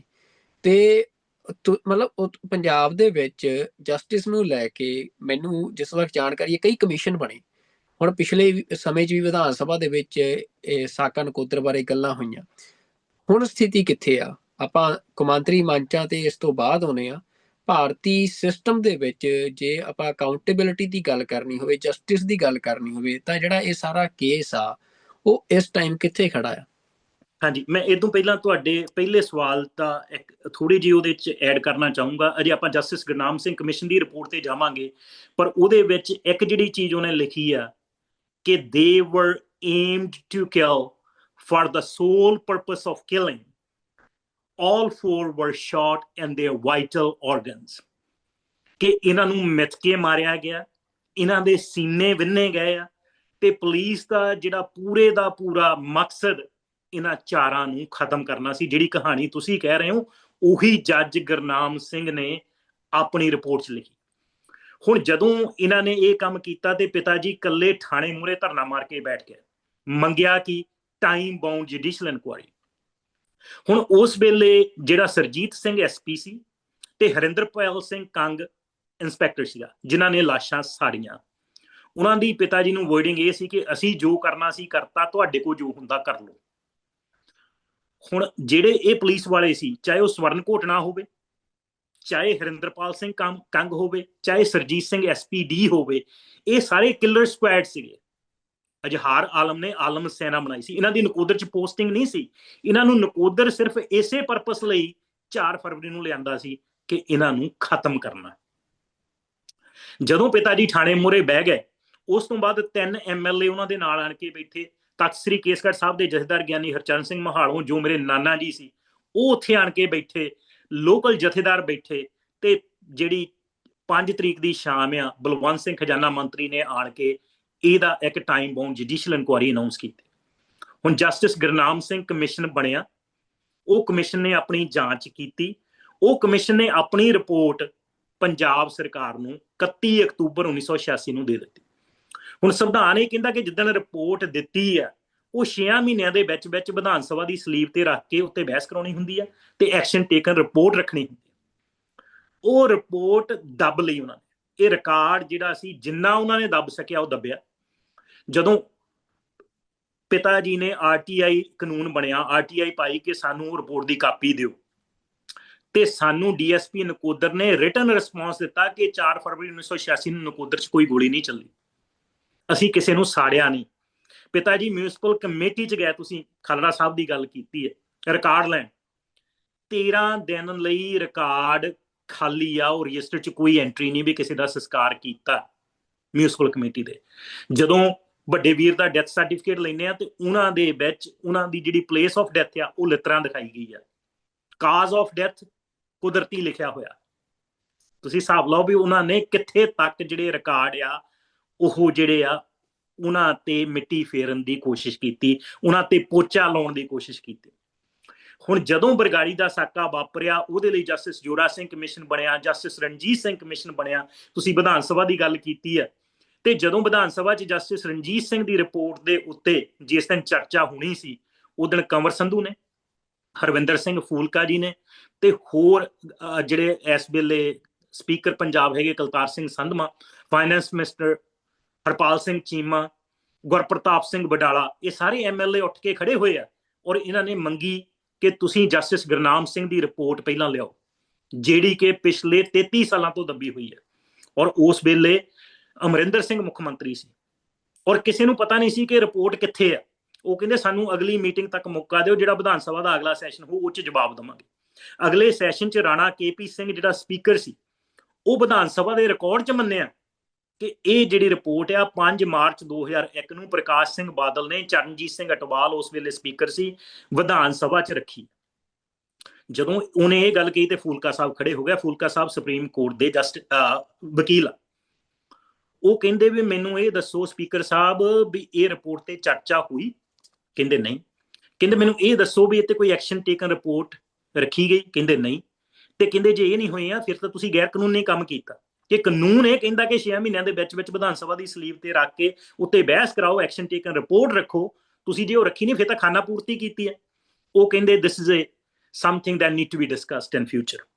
ਉਹਨਾਂ ਨੇ ਇਹਦਾ ਜਵਾਬ ਨਹੀਂ ਦਿੱਤਾ, ਪਰ ਉਹ ਮੰਨ ਗਏ ਕਿ ਇੱਥੇ ਕੋਈ ਕਾਰਵਾਈ ਨਹੀਂ ਹੋਈ। ਉਸ ਤੋਂ ਬਾਅਦ ਜਦੋਂ ਅਸੀਂ ਵਿਧਾਨ ਸਭਾ ਦੇ ਰਿਕਾਰਡ ਖੰਗਾਲੇ, ਉਸ ਦਿਨ this was item number 27, the last item on agenda on 5th March 2001। ਤੇ ਜਦੋਂ ਉਹ ਜਿਹੜੀ ਆਪੋਜੀਸ਼ਨ ਸੀ ਉਹ ਵਾਕਆਊਟ ਕਰ ਗਈ ਸੀ ਤੇ ਉਸ ਦਿਨ ਵਿਧਾਨ ਸਭਾ 'ਚ ਕਾਰਵਾਈ ਕੋਈ ਨਹੀਂ। ਹੁਣ ਤੁਸੀਂ ਦੱਸੋ ਵੀ ਸਾਡੀ ਪੰਥਕ ਸਰਕਾਰ ਹੋਵੇ ਤੇ ਜਿਹੜੇ ਅਜ਼ਹਾਰ ਆਲਮ ਉਸ ਵੇਲੇ ਐਸਐਸਪੀ ਸੀ ਉਹ ਡੀਜੀਪੀ ਰਿਟਾਇਰ ਹੋਣ, ਉਹਨਾਂ ਨੂੰ ਪਦਮਾ ਸ਼੍ਰੀ ਮਿਲੇ। ਜਿਹੜਾ ਦਰਬਾਰਾ ਸਿੰਘ ਗੁਰੂ ਜਿਹੜਾ ਉਸ ਵੇਲੇ ਏਡੀਸੀ ਸੀ ਉਹ ਇਹਨਾਂ ਦਾ ਪ੍ਰਿੰਸੀਪਲ ਸੈਕਟਰੀ ਬਣੇ। 3 ਵਾਰੀ ਉਹਨਾਂ ਨੂੰ ਟਿਕਟਾਂ ਦਿੱਤੀਆਂ ਜਾਣ। ਅਜ਼ਹਾਰ ਆਲਮ ਦੀ ਘਰ ਵਾਲੀ ਜਿਹੜੀ ਆ ਉਹਨੂੰ ਕੈਬਨਿਟ ਮਿਨਿਸਟਰ ਬਣਾਇਆ ਜਾਵੇ। ਇਨਸਾਫ ਅਸੀਂ ਕਿੱਥੋਂ ਲਵਾਂਗੇ? ਕਿਹਦੇ ਕੋਲੋਂ ਇਨਸਾਫ ਅਸੀਂ ਭਾਲਦੇ ਹਾਂ? ਉਸ ਤੋਂ ਬਾਅਦ ਜਿਹੜਾ ਹੈਗਾ ਅਮਰਿੰਦਰ ਸਿੰਘ ਨੇ ਮੰਨਿਆ 2019 ਦੀ ਪਾਰਲੀਮੈਂਟ ਦੇ ਇਲੈਕਸ਼ਨ ਵੇਲੇ ਕਿ ਮੈਂ ਕੇਸ ਰੀਓਪਨ ਕਰੂੰਗਾ, ਮੇਰੇ ਹੁਣ ਆ ਗਿਆ, ਅਸੀਂ ਇਹਦੀ ਇਨਸਾਫ ਦਵਾਂਗੇ। ਨਹੀਂ ਹੋਇਆ। ਜਿਹੜੀ ਆਮ ਆਦਮੀ ਪਾਰਟੀ ਆ 2019 ਚ 33ਵੀਂ ਜਿਹੜੀ ਇਹਨਾਂ ਦੀ ਸ਼ਹੀਦੀ ਸਮਾਗਮ ਸੀਗਾ ਲਿਤਰਾ, ਹਰੇਕ ਸਾਲ ਆਪਾਂ ਕਰਦੇ, ਪਿਛਲੇ 39 ਸਾਲ ਹੋ ਗਏ ਪਿਤਾ ਜੀ ਜਾਂਦੇ ਹਰੇਕ ਸਾਲ। ਉੱਥੇ ਇਹ ਜਿਹੜੇ ਇਸ ਵੇਲੇ ਸਪੀਕਰ ਆ ਕਲਤਾਰ ਸਿੰਘ ਸੰਧਮਾ, ਇਹ ਉੱਥੇ ਗਏ, ਕਹਿੰਦੇ ਮਹਾਰਾਜ ਸਾਨੂੰ ਦੇਣ ਵੀ, ਸਾਨੂੰ ਲਿਆਉਣ ਪੋਜੀਸ਼ਨ ਤੇ ਅਸੀਂ ਇਹਦਾ ਇਨਸਾਫ ਕਰਾਂਗੇ। ਹੁਣ 2.5 ਸਾਲ ਹੋ ਗਏ ਸਰਕਾਰ ਬਣੀ। ਪਿਛਲੀ ਜਿਹੜੀ ਗਿਆਸਪੁਰਾ ਇਹਨਾਂ ਦੇ ਐਮਐਲਏ ਆ ਉਹਨਾਂ ਨੇ ਕਿਹਾ ਸੀ ਇਹਨਾਂ ਸ਼ਹੀਦਾਂ ਨੂੰ ਸ਼ਰਧਾਂਜਲੀ ਦਿਓ, ਤੇ ਉਹੀ ਸਰਦਾਰ ਕਲਤਾਰ ਸਿੰਘ ਸੰਧਮਾ ਕਹਿੰਦੇ ਕਿ ਇਹ ਕੇਸ ਬਹੁਤ ਪੁਰਾਣਾ। ਸੋ ਚਾਹੇ ਅਕਾਲੀ ਦਲ ਹੋਵੇ, ਚਾਹੇ ਭਾਜਪਾ ਹੋਵੇ, ਚਾਹੇ ਕਾਂਗਰਸ ਹੋਵੇ, ਚਾਹੇ ਆਮ ਆਦਮੀ ਪਾਰਟੀ ਹੋਵੇ, ਆਪਾਂ ਨੂੰ ਕਿਸੇ ਨੇ ਉੱਥੇ ਇਨਸਾਫ ਨਹੀਂ ਦੇਣਾ। ਹੁਣ ਜਦੋਂ ਆਪਾਂ ਨੂੰ ਉਹ ਰਿਪੋਰਟ ਉਹ ਕਹਿੰਦੇ ਵੀ ਇਹ ਕਿੱਥੋਂ ਮਿਲੂਗੀ, ਉਹ ਕਹਿੰਦੇ ਜੀ ਵਿਧਾਨ ਸਭਾ ਦੀ ਲਾਇਬ੍ਰੇਰੀ 'ਚ ਚਲੇ ਜਾਓ। ਵਿਧਾਨ ਸਭਾ ਦੀ ਲਾਇਬ੍ਰੇਰੀ 'ਚ ਗਏ ਤੇ ਉੱਥੋਂ ਰਿਪੋਰਟ ਦਾ ਪਹਿਲਾ ਹਿੱਸਾ ਮਿਲਿਆ। ਹੁਣ ਇਹ ਰਿਪੋਰਟ ਜਿਹੜੀ 387 ਪੇਜਾਂ ਦੀ ਰਿਪੋਰਟ ਹੈ ਜਸਟਿਸ ਗੁਰਨਾਮ ਸਿੰਘ ਕਮਿਸ਼ਨ ਦੀ, ਉਹਦੇ ਚੋਂ ਆਪਾਂ ਨੂੰ ਪਹਿਲੇ 87 ਪੇਜ ਮਿਲੇ, 300 ਪੇਜ ਅਜੇ ਤੱਕ ਗੁੰਮ ਹੈ। ਹੁਣ ਜਿਹੜੇ 87 ਪੇਜ ਆ ਉਹਦੇ ਵਿੱਚ ਉਹਨਾਂ ਨੇ ਆਪਣੀਆਂ ਫਾਈਂਡਿੰਗਸ ਲਿਖੀਆਂ ਕਿ ਮੈਂ ਉੱਥੇ ਗਿਆ, ਮੈਂ ਆਹ ਲੱਭਿਆ, ਮੈਂ ਆਹ ਜਾਂਚ ਕੀਤੀ। ਜਿਹੜੇ ਦੂਸਰਾ ਹਿੱਸਾ ਆ ਇਹ ਰਿਪੋਰਟ ਦਾ, ਉਹਦੇ ਵਿੱਚ ਜਿਹੜੇ ਪੁਲਿਸ ਵਾਲਿਆਂ ਨੇ ਆਪਣੇ ਬਿਆਨ ਦਿੱਤੇ ਐਫੀਡੇਵਿਟ ਉਹ ਆ, ਜਿਹੜੇ ਦੋਸ਼ੀ ਸੀ ਉਹਨਾਂ ਨੇ ਕੀ ਐਫੀਡੇਵਿਟ ਦਿੱਤੇ ਉਹ ਆ, ਜਿਹੜੇ ਮੌਕੇ ਦੇ ਗਵਾਹ ਸੀ ਉਹਨਾਂ ਦੇ ਬਿਆਨ ਹੈ, ਜੋ ਉਹਨੇ ਜਾ ਕੇ ਉੱਥੇ ਸਬੂਤ ਇਕੱਠੇ ਕੀਤੇ ਉਹ, ਤੇ ਜਿੰਨੀਆਂ ਵੀ ਇੰਪੋਰਟੈਂਟ ਫਾਈਲਾਂ ਹੈਗੀਆਂ ਜਿਹੜੀ ਉਹਨੇ ਡਾਕੂਮੈਂਟੇਸ਼ਨ ਕੀਤੀ ਆ ਉਹ ਆ ਉਹਦੇ ਵਿੱਚ, ਜਿਹੜੀ ਉਹ ਆਪਾਂ ਨੂੰ ਨਹੀਂ ਮਿਲੀ। ਉਸ ਤੋਂ ਬਾਅਦ ਆਪਾਂ ਗਏ ਹਾਈ ਕੋਰਟ 'ਚ। ਹਾਈ ਕੋਰਟ ਕਹਿੰਦੀ ਕਿ ਤੁਹਾਡੇ ਕੋਲ ਤਾਂ ਪੂਰੀ ਰਿਪੋਰਟ ਹੈ ਨਹੀਂ, ਤੁਸੀਂ ਪਾਰਟ 2 ਲੈ ਕੇ ਆਓ। ਪਾਰਟ 2 ਲੈਣ ਲਈ ਆਪਾਂ ਚੀਫ ਸੈਕਟਰੀ ਕੋਲ ਗਏ, ਹੋਮ ਡਿਪਾਰਟਮੈਂਟ ਕੋਲ ਗਏ, ਵਿਧਾਨ ਸਭਾ ਲਾਇਬ੍ਰੇਰੀ 'ਚ ਗਏ, ਮੁੱਖ ਮੰਤਰੀ ਕੋਲ ਗਏ, ਗਵਰਨਰ ਪੰਜਾਬ ਦੇ ਨਾਲ ਗ੍ਰੀਵੈਂਸ ਫਾਈਲ ਕੀਤੀ, ਪ੍ਰੈਜ਼ੀਡੈਂਟ ਆਫ ਇੰਡੀਆ ਦੇ ਨਾਲ ਗ੍ਰੀਵੈਂਸ ਫਾਈਲ ਕੀਤੀ। ਉਹ ਕਹਿੰਦੇ ਜੀ ਸਾਡੇ ਕੋਲ ਹੈ ਨਹੀਂ। ਉਸ ਤੋਂ ਬਾਅਦ ਜਿਹੜੇ ਆਪਣੇ ਵਕੀਲ ਸੀ ਉਹ ਉੱਥੇ ਜਾ ਕੇ ਉਹਨਾਂ ਨੇ ਜੱਜ ਨੂੰ ਕਿਹਾ ਕਿ ਅਸੀਂ ਪ੍ਰਾਰਥੀ ਹਾਂ, ਅਸੀਂ ਪਟੀਸ਼ਨਰ ਹਾਂ, ਅਸੀਂ ਆਪਣੀ ਵੱਲੋਂ ਆ ਦੇਖ ਲਓ ਪੂਰੀ ਕੋਸ਼ਿਸ਼ ਕਰ ਲਈ, ਪਰ ਸਾਨੂੰ ਕਿਤੇੋਂ ਕੋਈ ਵੀ ਇਹ ਚੀਜ਼ ਨਹੀਂ ਮਿਲ ਰਹੀ। ਤੁਸੀਂ ਹੁਕਮ ਕਰੋ ਇਹਨਾਂ ਨੂੰ ਕਿ ਸਾਨੂੰ ਇਹ ਜਿਹੜੇ ਅਸੀਂ ਜੋ ਇਹਨਾਂ ਦੀ ਫੀਸ ਆ ਉਹ ਦਿੰਦੇ ਆ, ਤੇ ਇਹਨਾਂ ਨੂੰ ਇਹਦੀ ਕਾਪੀ ਜਿਹੜਾ ਪਾਰਟ 2 ਆ ਦਿੱਤੀ ਜਾਵੇ। ਉਸ ਤੋਂ ਬਾਅਦ ਹੁਕਮ ਹੋਏ, ਉਦੋਂ ਬਾਅਦ ਵੀ ਉਹਨਾਂ ਨੇ ਕੁਛ ਨਹੀਂ ਦਿੱਤਾ। ਉਸ ਤੋਂ ਬਾਅਦ ਜਿਹੜਾ ਜੱਜ ਸੀ ਹਾਈ ਕੋਰਟ ਦਾ, ਉਹਨੇ ਕਿਹਾ ਜਿਹੜਾ ਅਗਲੀ ਵਾਰੀ ਜਿਹੜਾ ਇਹਨਾਂ ਦਾ ਅਟਾਰਨੀ ਜਨਰਲ ਆ ਪੰਜਾਬ ਦਾ, ਉਹ ਆਪ ਪੇਸ਼ ਹੋਵੇ, ਆਣ ਕੇ ਦੱਸੇ ਕਿੱਥੇ। ਤੇ ਉਸ ਵੇਲੇ ਅਟਾਰਨੀ ਜਨਰਲ ਦੇ ਬਿਹਾਫ ਤੇ ਜਿਹੜਾ ਬੰਦਾ ਉੱਥੇ ਗਿਆ, ਉਹ ਉੱਥੇ ਮੰਨਿਆ ਕਿ ਜਿਹੜਾ part 2 of the report has been either weeded out or destroyed, ਕਿ ਜਾਂ ਤਾਂ ਦੂਜਾ ਹਿੱਸਾ ਜਿਹੜਾ ਉਹਨੂੰ ਸੇਕ ਖਾ ਗਈ ਆ, ਜਾਂ ਉਹਨੂੰ ਕੋਈ ਚੁੱਕ ਕੇ ਲੈ ਗਿਆ, ਪਰ ਉਹ ਸਾਡੇ ਰਿਕਾਰਡਾਂ ਚੋਂ ਗਾਇਬ ਆ। ਹੁਣ ਜਿਹੜਾ ਪਾਰਟ 2 ਆ ਇਹ ਇੱਕ ਜਗ੍ਹਾ ਨਹੀਂ ਹੁੰਦਾ, ਇਹ ਵਿਧਾਨ ਸਭਾ 'ਚ ਵੀ ਸੀ, ਉੱਥੋਂ ਵੀ ਗਾਇਬ ਆ, ਅਦਾਲਤ ਦੇ ਰੈਕਟ 'ਚੋਂ ਵੀ ਗਾਇਬ ਆ, ਪੁਲਿਸ ਦੇ ਰਿਕਾਰਡ 'ਚੋਂ ਵੀ ਗਾਇਬ ਆ, ਹੋਮ ਡਿਪਾਰਟਮੈਂਟ ਦੇ ਰੈਕਟ ਜਿਹੜੇ ਆ ਉਹਨਾਂ 'ਚੋਂ ਵੀ ਗਾਇਬ ਆ। ਹੁਣ ਸਾਰੀ ਜਗ੍ਹਾ 'ਚੋਂ ਇਹਨੂੰ ਗਾਇਬ ਕਰਵਾ ਦਿੱਤਾ ਗਿਆ। ਉਸ ਤੋਂ ਬਾਅਦ ਆਪਾਂ ਸੈਕੰਡ ਪਟੀਸ਼ਨ ਪਾਈ ਕਿ ਜਿਹੜਾ ਪਾਰਟ 2 ਆ ਕਿਹਨੇ ਗਾਇਬ ਕਰਾਇਆ, ਕਦੋਂ ਗਾਇਬ ਕਰਾਇਆ, ਕਿੱਦਾਂ ਗਾਇਬ ਕਰਾਇਆ, ਇਹਦੀ ਜਾਂਚ ਹੋਵੇ। ਉਸ ਤੋਂ ਬਾਅਦ ਪਿਤਾ ਜੀ ਫਿਰ ਗਏ ਅਸੈਂਬਲੀ 'ਚ ਮੁੱਖ ਮੰਤਰੀ ਨੂੰ ਮਿਲਣ। ਉੱਥੇ ਮਿਲਿਆ ਇਹਨਾਂ ਨੂੰ ਸਪੀਕਰ, ਮੁੱਖ ਮੰਤਰੀ ਹੈ ਨਹੀਂ ਸੀ, ਉਹਨੇ ਮਾਰਕ ਕਰ ਦਿੱਤੀ ਇਹਦੀ ਇਨਕੁਆਰੀ। ਉਹ ਗਈ IB ਕੋ, ਆਪਾਂ ਮੰਗੀ ਸੀ CBI ਇਨਕੁਆਰੀ। ਤੁਸੀਂ ਦੇਖੋ ਵੀ ਸਾਡੇ ਨਾਲ ਮਜ਼ਾਕ ਕਿੱਥੋਂ ਤੱਕ ਹੁੰਦਾ। ਉਹਨਾਂ ਨੇ SSP ਜਲੰਧਰ ਲੈਵਲ ਦਾ ਇੱਕ ਸੈੱਟ ਟੀਮ ਬਣਾ ਦਿੱਤੀ। ਆਪਾਂ CBI ਇਨਕੁਆਇਰੀ ਮੰਗਦੇ ਹਾਂ। SSP ਲੈਵਲ ਦੇ ਬੰਦਿਆਂ ਨੇ ਸਾਡੇ ਸਿੰਘਾਂ ਦਾ ਕਤਲ ਕੀਤਾ ਪੰਜਾਬ ਪੁਲਿਸ ਨੇ, ਔਰ ਉਹਨਾਂ ਦੀ ਸੈੱਟ ਟੀਮ ਬਣਾ ਦਿੱਤੀ ਵੀ ਉਹਦੀ ਜਾਂਚ ਕਰੂਗੀ। ਉਹ ਸੈੱਟ ਟੀਮ ਨੇ ਜਾ ਕੇ ਹਾਈ ਕੋਰਟ 'ਚ ਬਿਆਨ ਦੇ ਦਿੱਤਾ ਕਿ ਜੀ ਸੈੱਟ ਟੀਮ ਵੀ ਬਣ ਗਈ ਆ ਤੇ ਅਸੀਂ 4 FIR ਵੀ ਦਰਜ ਕਰ ਰਹੀਆਂ, ਤੇ ਜਿਹੜਾ ਹਾਈ ਕੋਰਟ ਦਾ ਜੱਜ ਸੀ ਉਹਨੇ 2 ਪਟੀਸ਼ਨਾਂ ਖਾਰਜ ਕਰਤੀਆਂ ਵੀ ਇਹਨਾਂ ਦੀ ਜ਼ਰੂਰਤ ਨਹੀਂ, ਵੀ ਇਹ ਸੈੱਟ ਮੰਗਦੇ ਆ, ਇਹ FIR ਮੰਗਦੇ ਆ। ਜਦੋਂ ਆਪਾਂ RTI ਪਾਈ ਤੇ FIR 1986 ਦੀਆਂ ਜਿਹੜੀਆਂ ਉਹਨਾਂ ਦਾ ਬਹਾਨਾ ਦੇ ਕੇ ਉਹ ਆਪਾਂ ਨੂੰ ਦੇ ਦਿੱਤੀਆਂ, ਉਹ ਤੇ ਆਲਰੇਡੀ ਉੱਥੇ ਸੀਗੀਆਂ ਸਾਡੇ ਕੋਲ, ਕਿ ਉਹਦੇ 'ਚ FIR 50 ਜਿਹੜੀ ਹੈਗੀ ਆ ਉਹ ਜਿਹੜੇ ਮਹਾਰਾਜ ਦੇ ਸਰੂਪ ਅਗਨ ਭੇਟ ਹੋਏ ਉਹਦੇ ਬਾਰੇ ਆ, 51 ਜਿਹੜਾ ਆਪਾਂ 2 ਫਰਵਰੀ ਨੂੰ ਰੋਸ ਮਾਰਚ ਕੀਤਾ ਉਹਦੇ ਬਾਰੇ ਆ, ਉਹ ਜਿਹੜੇ ਸਿੰਘ ਸੀ ਉਹਨਾਂ ਤੇ ਹੀ ਹੋਇਆ ਸੀ ਮੁਕੱਦਮਾ। ਜਿਹੜੀ 53 ਨੰਬਰ FIR ਆ ਉਹ ਜਿਹੜੇ ਸ਼ਾਮ ਨੂੰ ਉੱਥੇ ਗੁੰਡਾਗਰਦੀ ਕੀਤੀ ਸੀਗੀ ਸ਼ਿਵ ਸੈਨਾ ਨੇ ਉਹਨਾਂ ਦੀ ਆ। ਤੇ ਜਿਹੜੀ 54 ਨੰਬਰ FIR ਹੈਗੀ ਆ ਉਹ ਹੈਗੀ ਆ ਜਿਹੜਾ ਗੋਲੀ ਚਲਾਈ, ਪੁਲਿਸ ਨੇ ਕਿਹਾ ਕਿ ਅਸੀਂ ਆਪਣੀ ਰੱਖਿਆ ਦੇ ਵਿੱਚ ਗੋਲੀ ਚਲਾਈ, we are going to protect ourself. ਹੁਣ ਜਿਹੜਾ ਜਸਟਿਸ ਗੁਰਨਾਮ ਸਿੰਘ ਰਿਪੋਰਟ ਦਾ ਪਹਿਲਾ ਹਿੱਸਾ ਆਪਾਂ ਨੂੰ ਮਿਲਦਾ ਹੈ, ਉਹਦੇ ਵਿੱਚ ਉਹ ਕਹਿੰਦਾ ਕਿ distance between the security forces and the mob was about 15 to 20 yards when the firing was resorted to by AK Sharma SB operation, ਕਿ 15 ਤੋਂ 20 ਗਜ ਦੀ ਦੂਰੀ ਸੀ। ਉਹ ਕਹਿੰਦਾ ਕਿਸੇ ਲਈ ਤੁਹਾਡੇ ਲਈ ਕੀ ਖਤਰਾ ਸੀਗੇ, ਜੇ 15-20 ਗਜ ਦੂਰ ਆ, ਉਹਨਾਂ ਦੇ ਕੋਲ ਡੰਡੇ ਆ, ਤੇ ਤੁਸੀਂ ਉਹ ਤੁਹਾਨੂੰ ਕੋਈ ਖਤਰਾ ਨਹੀਂ ਸੀ। ਦੂਜੀ ਗੱਲ ਉਹ ਕਹਿੰਦਾ ਕਿ ਇਹਦੀ ਡਿਸਟ੍ਰਿਕਟ ਮੈਜਿਸਟ੍ਰੇਟ ਕੋਲ ਪਰਮਿਸ਼ਨ ਲੈਣੀ ਹੁੰਦੀ ਆ ਜਦੋਂ ਮੈਜਿਸਟ੍ਰੇਟ ਮੌਕੇ ਤੇ ਹੋਵੇ, ਉਹ ਨਹੀਂ ਲਈ ਗਈ। ਫਿਰ ਉਹ ਕਹਿੰਦਾ ਵਾਰਨਿੰਗ ਦੇਣੀ ਹੁੰਦੀ ਆ, ਉਹ ਕਹਿੰਦਾ ਕੋਈ ਵਾਰਨਿੰਗ ਨਹੀਂ ਦਿੱਤੀ ਤੁਸੀਂ ਇਹਨਾਂ ਨੂੰ। ਫਿਰ ਕਹਿੰਦਾ ਕੋਈ ਕੋਸ਼ਿਸ਼ ਨਹੀਂ ਕੀਤੀ ਗਈ ਵੀ ਉਹ ਜਿੱਥੇ ਇਕੱਠੇ ਹੋ ਰਿਹਾ ਉਹਨਾਂ ਨੂੰ ਰੋਕਣ ਲਈ। ਫਿਰ ਉਹ ਜਿਹੜੀ ਅਸੈਂਬਲੀ ਆ ਉਹ ਅਨਲਾਫੁਲ ਡਿਕਲੇਅਰ ਕਰਨੀ ਹੁੰਦੀ ਆ ਗੋਲੀ ਚਲਾਉਣ ਤੋਂ ਪਹਿਲਾਂ, ਉਹ ਅਸੈਂਬਲੀ ਅਨਲਾਫੁਲ ਡਿਕਲੇਅਰ ਨਹੀਂ ਹੋਈ। ਫਿਰ ਉਸ ਤੋਂ ਬਾਅਦ ਜਿਹੜੀ ਕਹਿੰਦਾ ਕਿ ਚਾਰੇ ਜਿਹੜੇ ਹੈਗੇ ਆ ਉਹ ਵਾਈਟਲ ਪਾਰਟਸ ਜਿਹੜੇ ਹੈਗੇ ਉਹਨਾਂ ਦੇ ਵਿੱਚ ਗੋਲੀਆਂ ਮਾਰੀਆਂ ਗਈਆਂ, ਤੇ 300 ਤੋਂ ਉੱਪਰ ਗੋਲੀ ਚੱਲੀ ਭਾਜੀ ਉੱਥੇ। ਜਲਿਆਂਵਾਲੇ ਬਾਗ ਮੌਕੇ ਕੋਈ ਮੇਰਾ ਖਿਆਲ 1300 ਗੋਲੀ ਚੱਲੀ ਆ, ਇੱਥੇ 300 ਤੋਂ ਉੱਪਰ ਗੋਲੀ ਚੱਲੀ ਆ, ਤੇ ਬੰਦੇ 4 ਕਤਲ ਹੋਏ ਆ। ਇਟ ਮੀਨਸ ਦੇ ਵਰ ਏਮ ਟੂ ਕਿਲ। ਬਿਲਕੁਲ ਜੀ। ਹੁਣ ਉਦੋਂ ਬਾਅਦ ਜਦੋਂ ਪਿਤਾ ਜੀ ਨੇ RTI ਪਾਈ ਤੇ ਕਹਿੰਦੇ ਗੋਲੀ ਚੱਲੀ ਨਹੀਂ, ਉਸ ਤੋਂ ਬਾਅਦ ਆਪਾਂ ਇੰਟਰਨੈਸ਼ਨਲ ਪਲੇਟਫਾਰਮ ਤੇ ਇਹਨੂੰ ਲੈ ਕੇ ਆਏ ਆ। ਪੰਜਾਬ ਦੇ ਵਿੱਚ ਆਪਾਂ 2 parliament house, upper and lower, Rajya Sabha ਤੇ ਲੋਕ ਸਭਾ 'ਚ ਇਹ ਕੇਸ ਉਠਾਇਆ ਗਿਆ। ਪੰਜਾਬ ਦੀ ਵਿਧਾਨ ਸਭਾ 'ਚ 9 ਦੇ ਕਰੀਬ ਮੁੱਖ ਮੰਤਰੀ ਹੋ ਆ ਗਏ ਆ, ਜਿਨ੍ਹਾਂ ਨੂੰ ਆਪਾਂ ਲਿਖਿਆ। ਪ੍ਰੈਜ਼ੀਡੈਂਟ ਆਫ ਇੰਡੀਆ ਨਾਲ ਗ੍ਰੀਵੈਂਸ ਫਾਈਲ ਕੀਤਾ, ਗਵਰਨਰ ਆਫ ਪੰਜਾਬ ਨਾਲ ਕੀਤਾ, DGP Punjab, chief secretary, home department, you name it, we went there. ਉਹ ਕਿਸੇ ਨੇ ਆਪਾਂ ਨੂੰ ਉਹ ਰਿਪੋਰਟ ਦੀ ਕਾਪੀ ਨਹੀਂ ਦਿੱਤੀ, ਔਰ ਉਲਟਾ ਉਹ ਕਹਿੰਦੇ ਕਿ ਅਸੀਂ ਤਾਂ ਇਹ ਕੰਮ ਕੀਤਾ ਹੀ ਨਹੀਂ, ਅਸੀਂ ਤਾਂ 4 ਫਰਵਰੀ ਨੂੰ ਕਿਸੇ ਬੰਦੇ ਦਾ ਕਤਲ ਹੀ ਨਹੀਂ ਕੀਤਾ। ਬਿਲਕੁਲ ਡਾਕਟਰ ਸਾਹਿਬ, ਜਿਹੜੀ ਮਤਲਬ ਦੇਖੋ ਕਿੰਨੀ ਵੱਡੀ ਤਰਾਸਦੀ ਆ ਵੀ ਸਿੱਖ ਇਨਸਾਫ ਦੀ ਗੱਲ ਕਰਦੇ ਆ, ਬੜੀ ਸਿਆਸਤ ਖੜੀ ਹੁੰਦੀ ਆ ਇਸ ਗੱਲ ਦੇ ਉੱਤੇ ਕਿ ਜੀ ਅਸੀਂ ਇਨਸਾਫ ਲੈ ਕੇ ਦੇਵਾਂਗੇ। ਜਿਵੇਂ ਤੁਸੀਂ ਗੱਲ ਕੀਤੀ ਕਿ ਸੰਧਵਾ ਕੁਲਤਾਰ ਸਿੰਘ ਸੰਧਵਾ ਹੋਰੀ ਜਦੋਂ ਸੱਤਾ ਚੋਣ ਤੋਂ ਪਹਿਲਾਂ ਕਹਿੰਦੇ ਸੀ ਵੀ ਸਾਨੂੰ ਸੱਤਾ ਮਿਲੇ ਤੇ ਅਸੀਂ ਇਨਸਾਫ ਦੇਵਾਂਗੇ। ਕਦੇ ਬਾਦਲ ਜਦੋਂ ਸੱਤਾ ਚੋਣਾਂ ਸੀ ਉਦੋਂ ਕਹਿੰਦੇ ਸੀ ਸਾਨੂੰ ਸੱਤਾ ਮਿਲੇ ਤੇ ਅਸੀਂ ਝੂਠੇ ਮੁਕਾਬਲਿਆਂ ਦਾ ਇਨਸਾਫ ਦੇਵਾਂਗੇ, ਖਾਸ ਤੌਰ ਤੇ ਜਥੇਦਾਰ ਗੁਰਦੇਵ ਸਿੰਘ ਕੌਂਕੇ ਦਾ ਇਨਸਾਫ ਦੇਵਾਂਗੇ।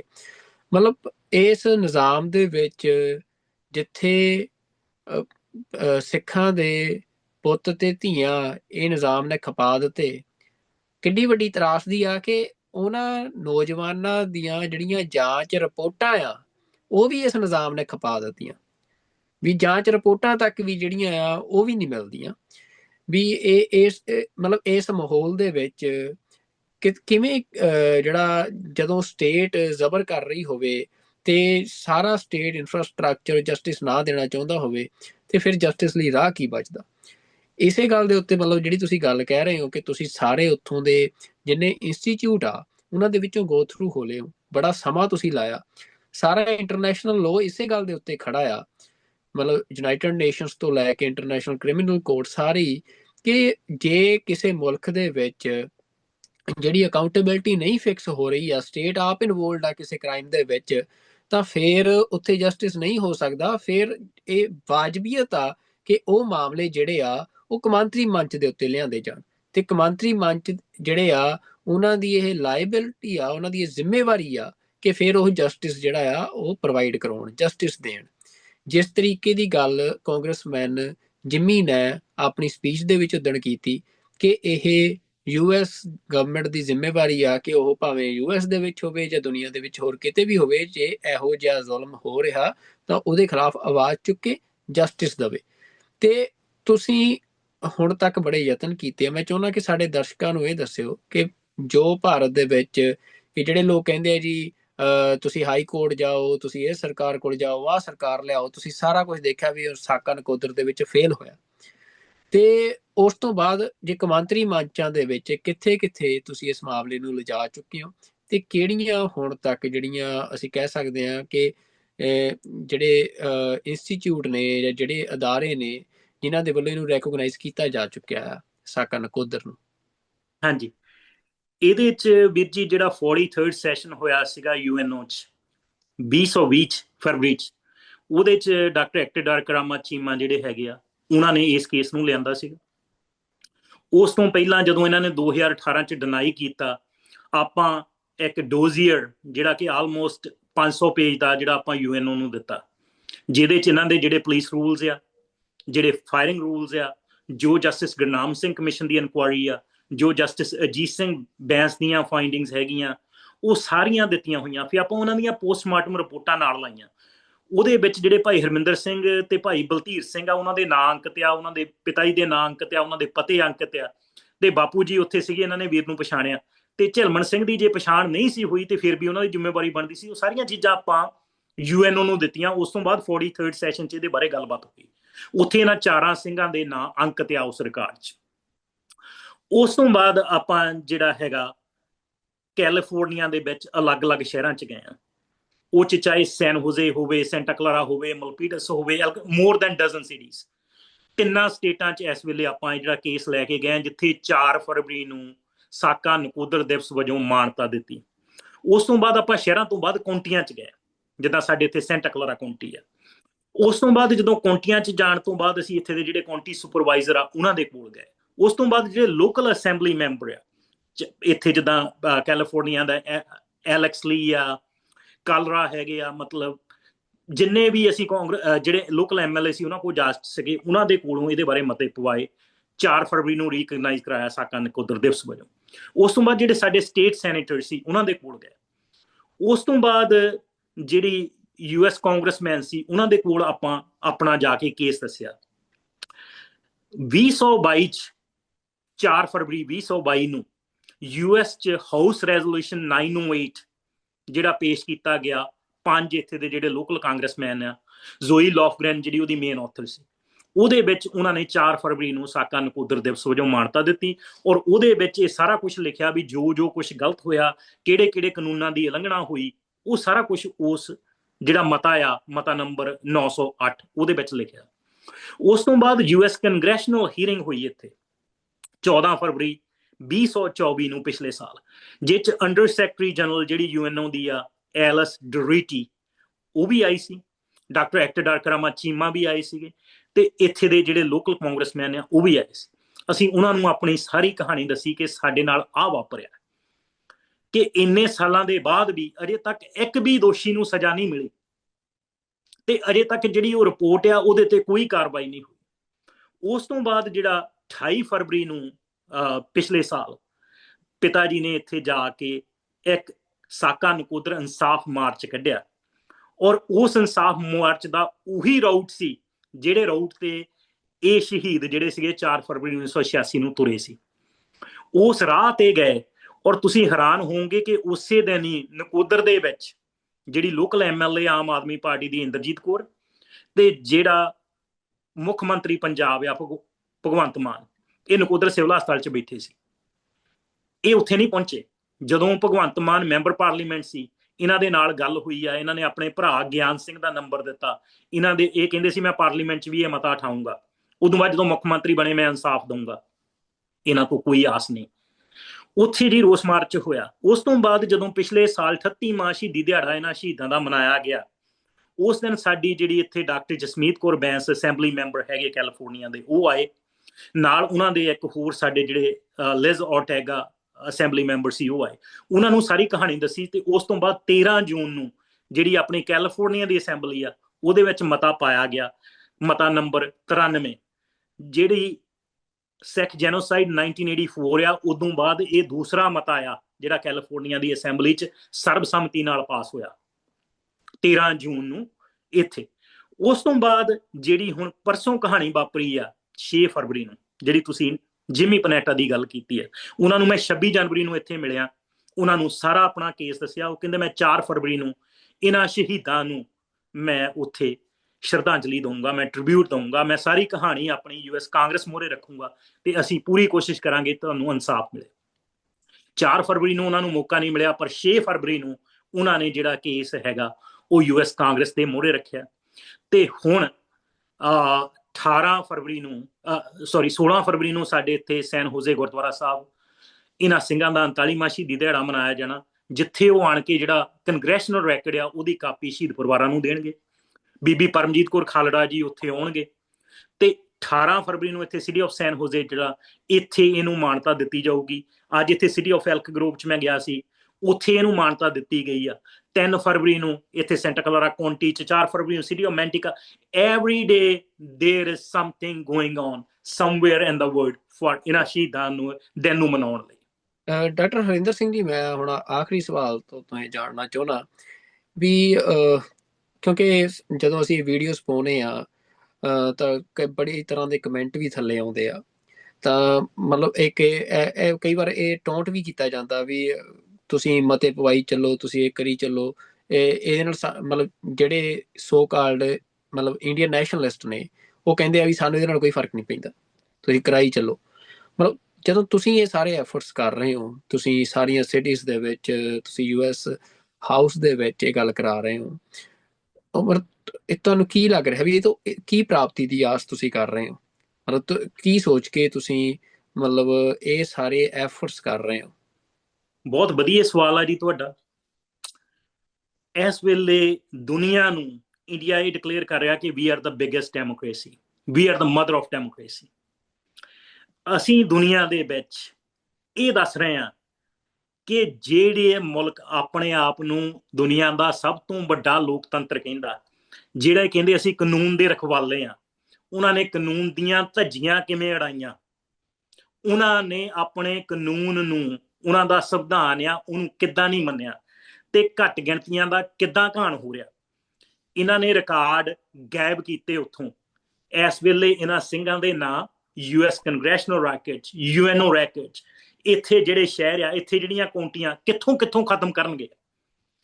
ਇਹ ਜਿਹੜਾ ਸ਼ਹੀਦਾਂ ਦਾ ਲਹੂ ਆ ਉਹਦਾ ਚਾਨਣ ਜਿਹੜਾ ਅਸੀਂ ਉਹ ਚਾਨਣ ਯੂਜ਼ ਕਰਕੇ ਪੂਰੀ ਦੁਨੀਆ ਨੂੰ ਦੱਸਾਂਗੇ ਕਿ ਜਿਹੜਾ ਮੁਲਕ ਆਪਣੇ ਆਪ ਨੂੰ biggest democracy, mother of democracy ਕਹਿੰਦਾ, ਉਹਨਾਂ ਦੀ ਅਸਲੀਅਤ ਆ।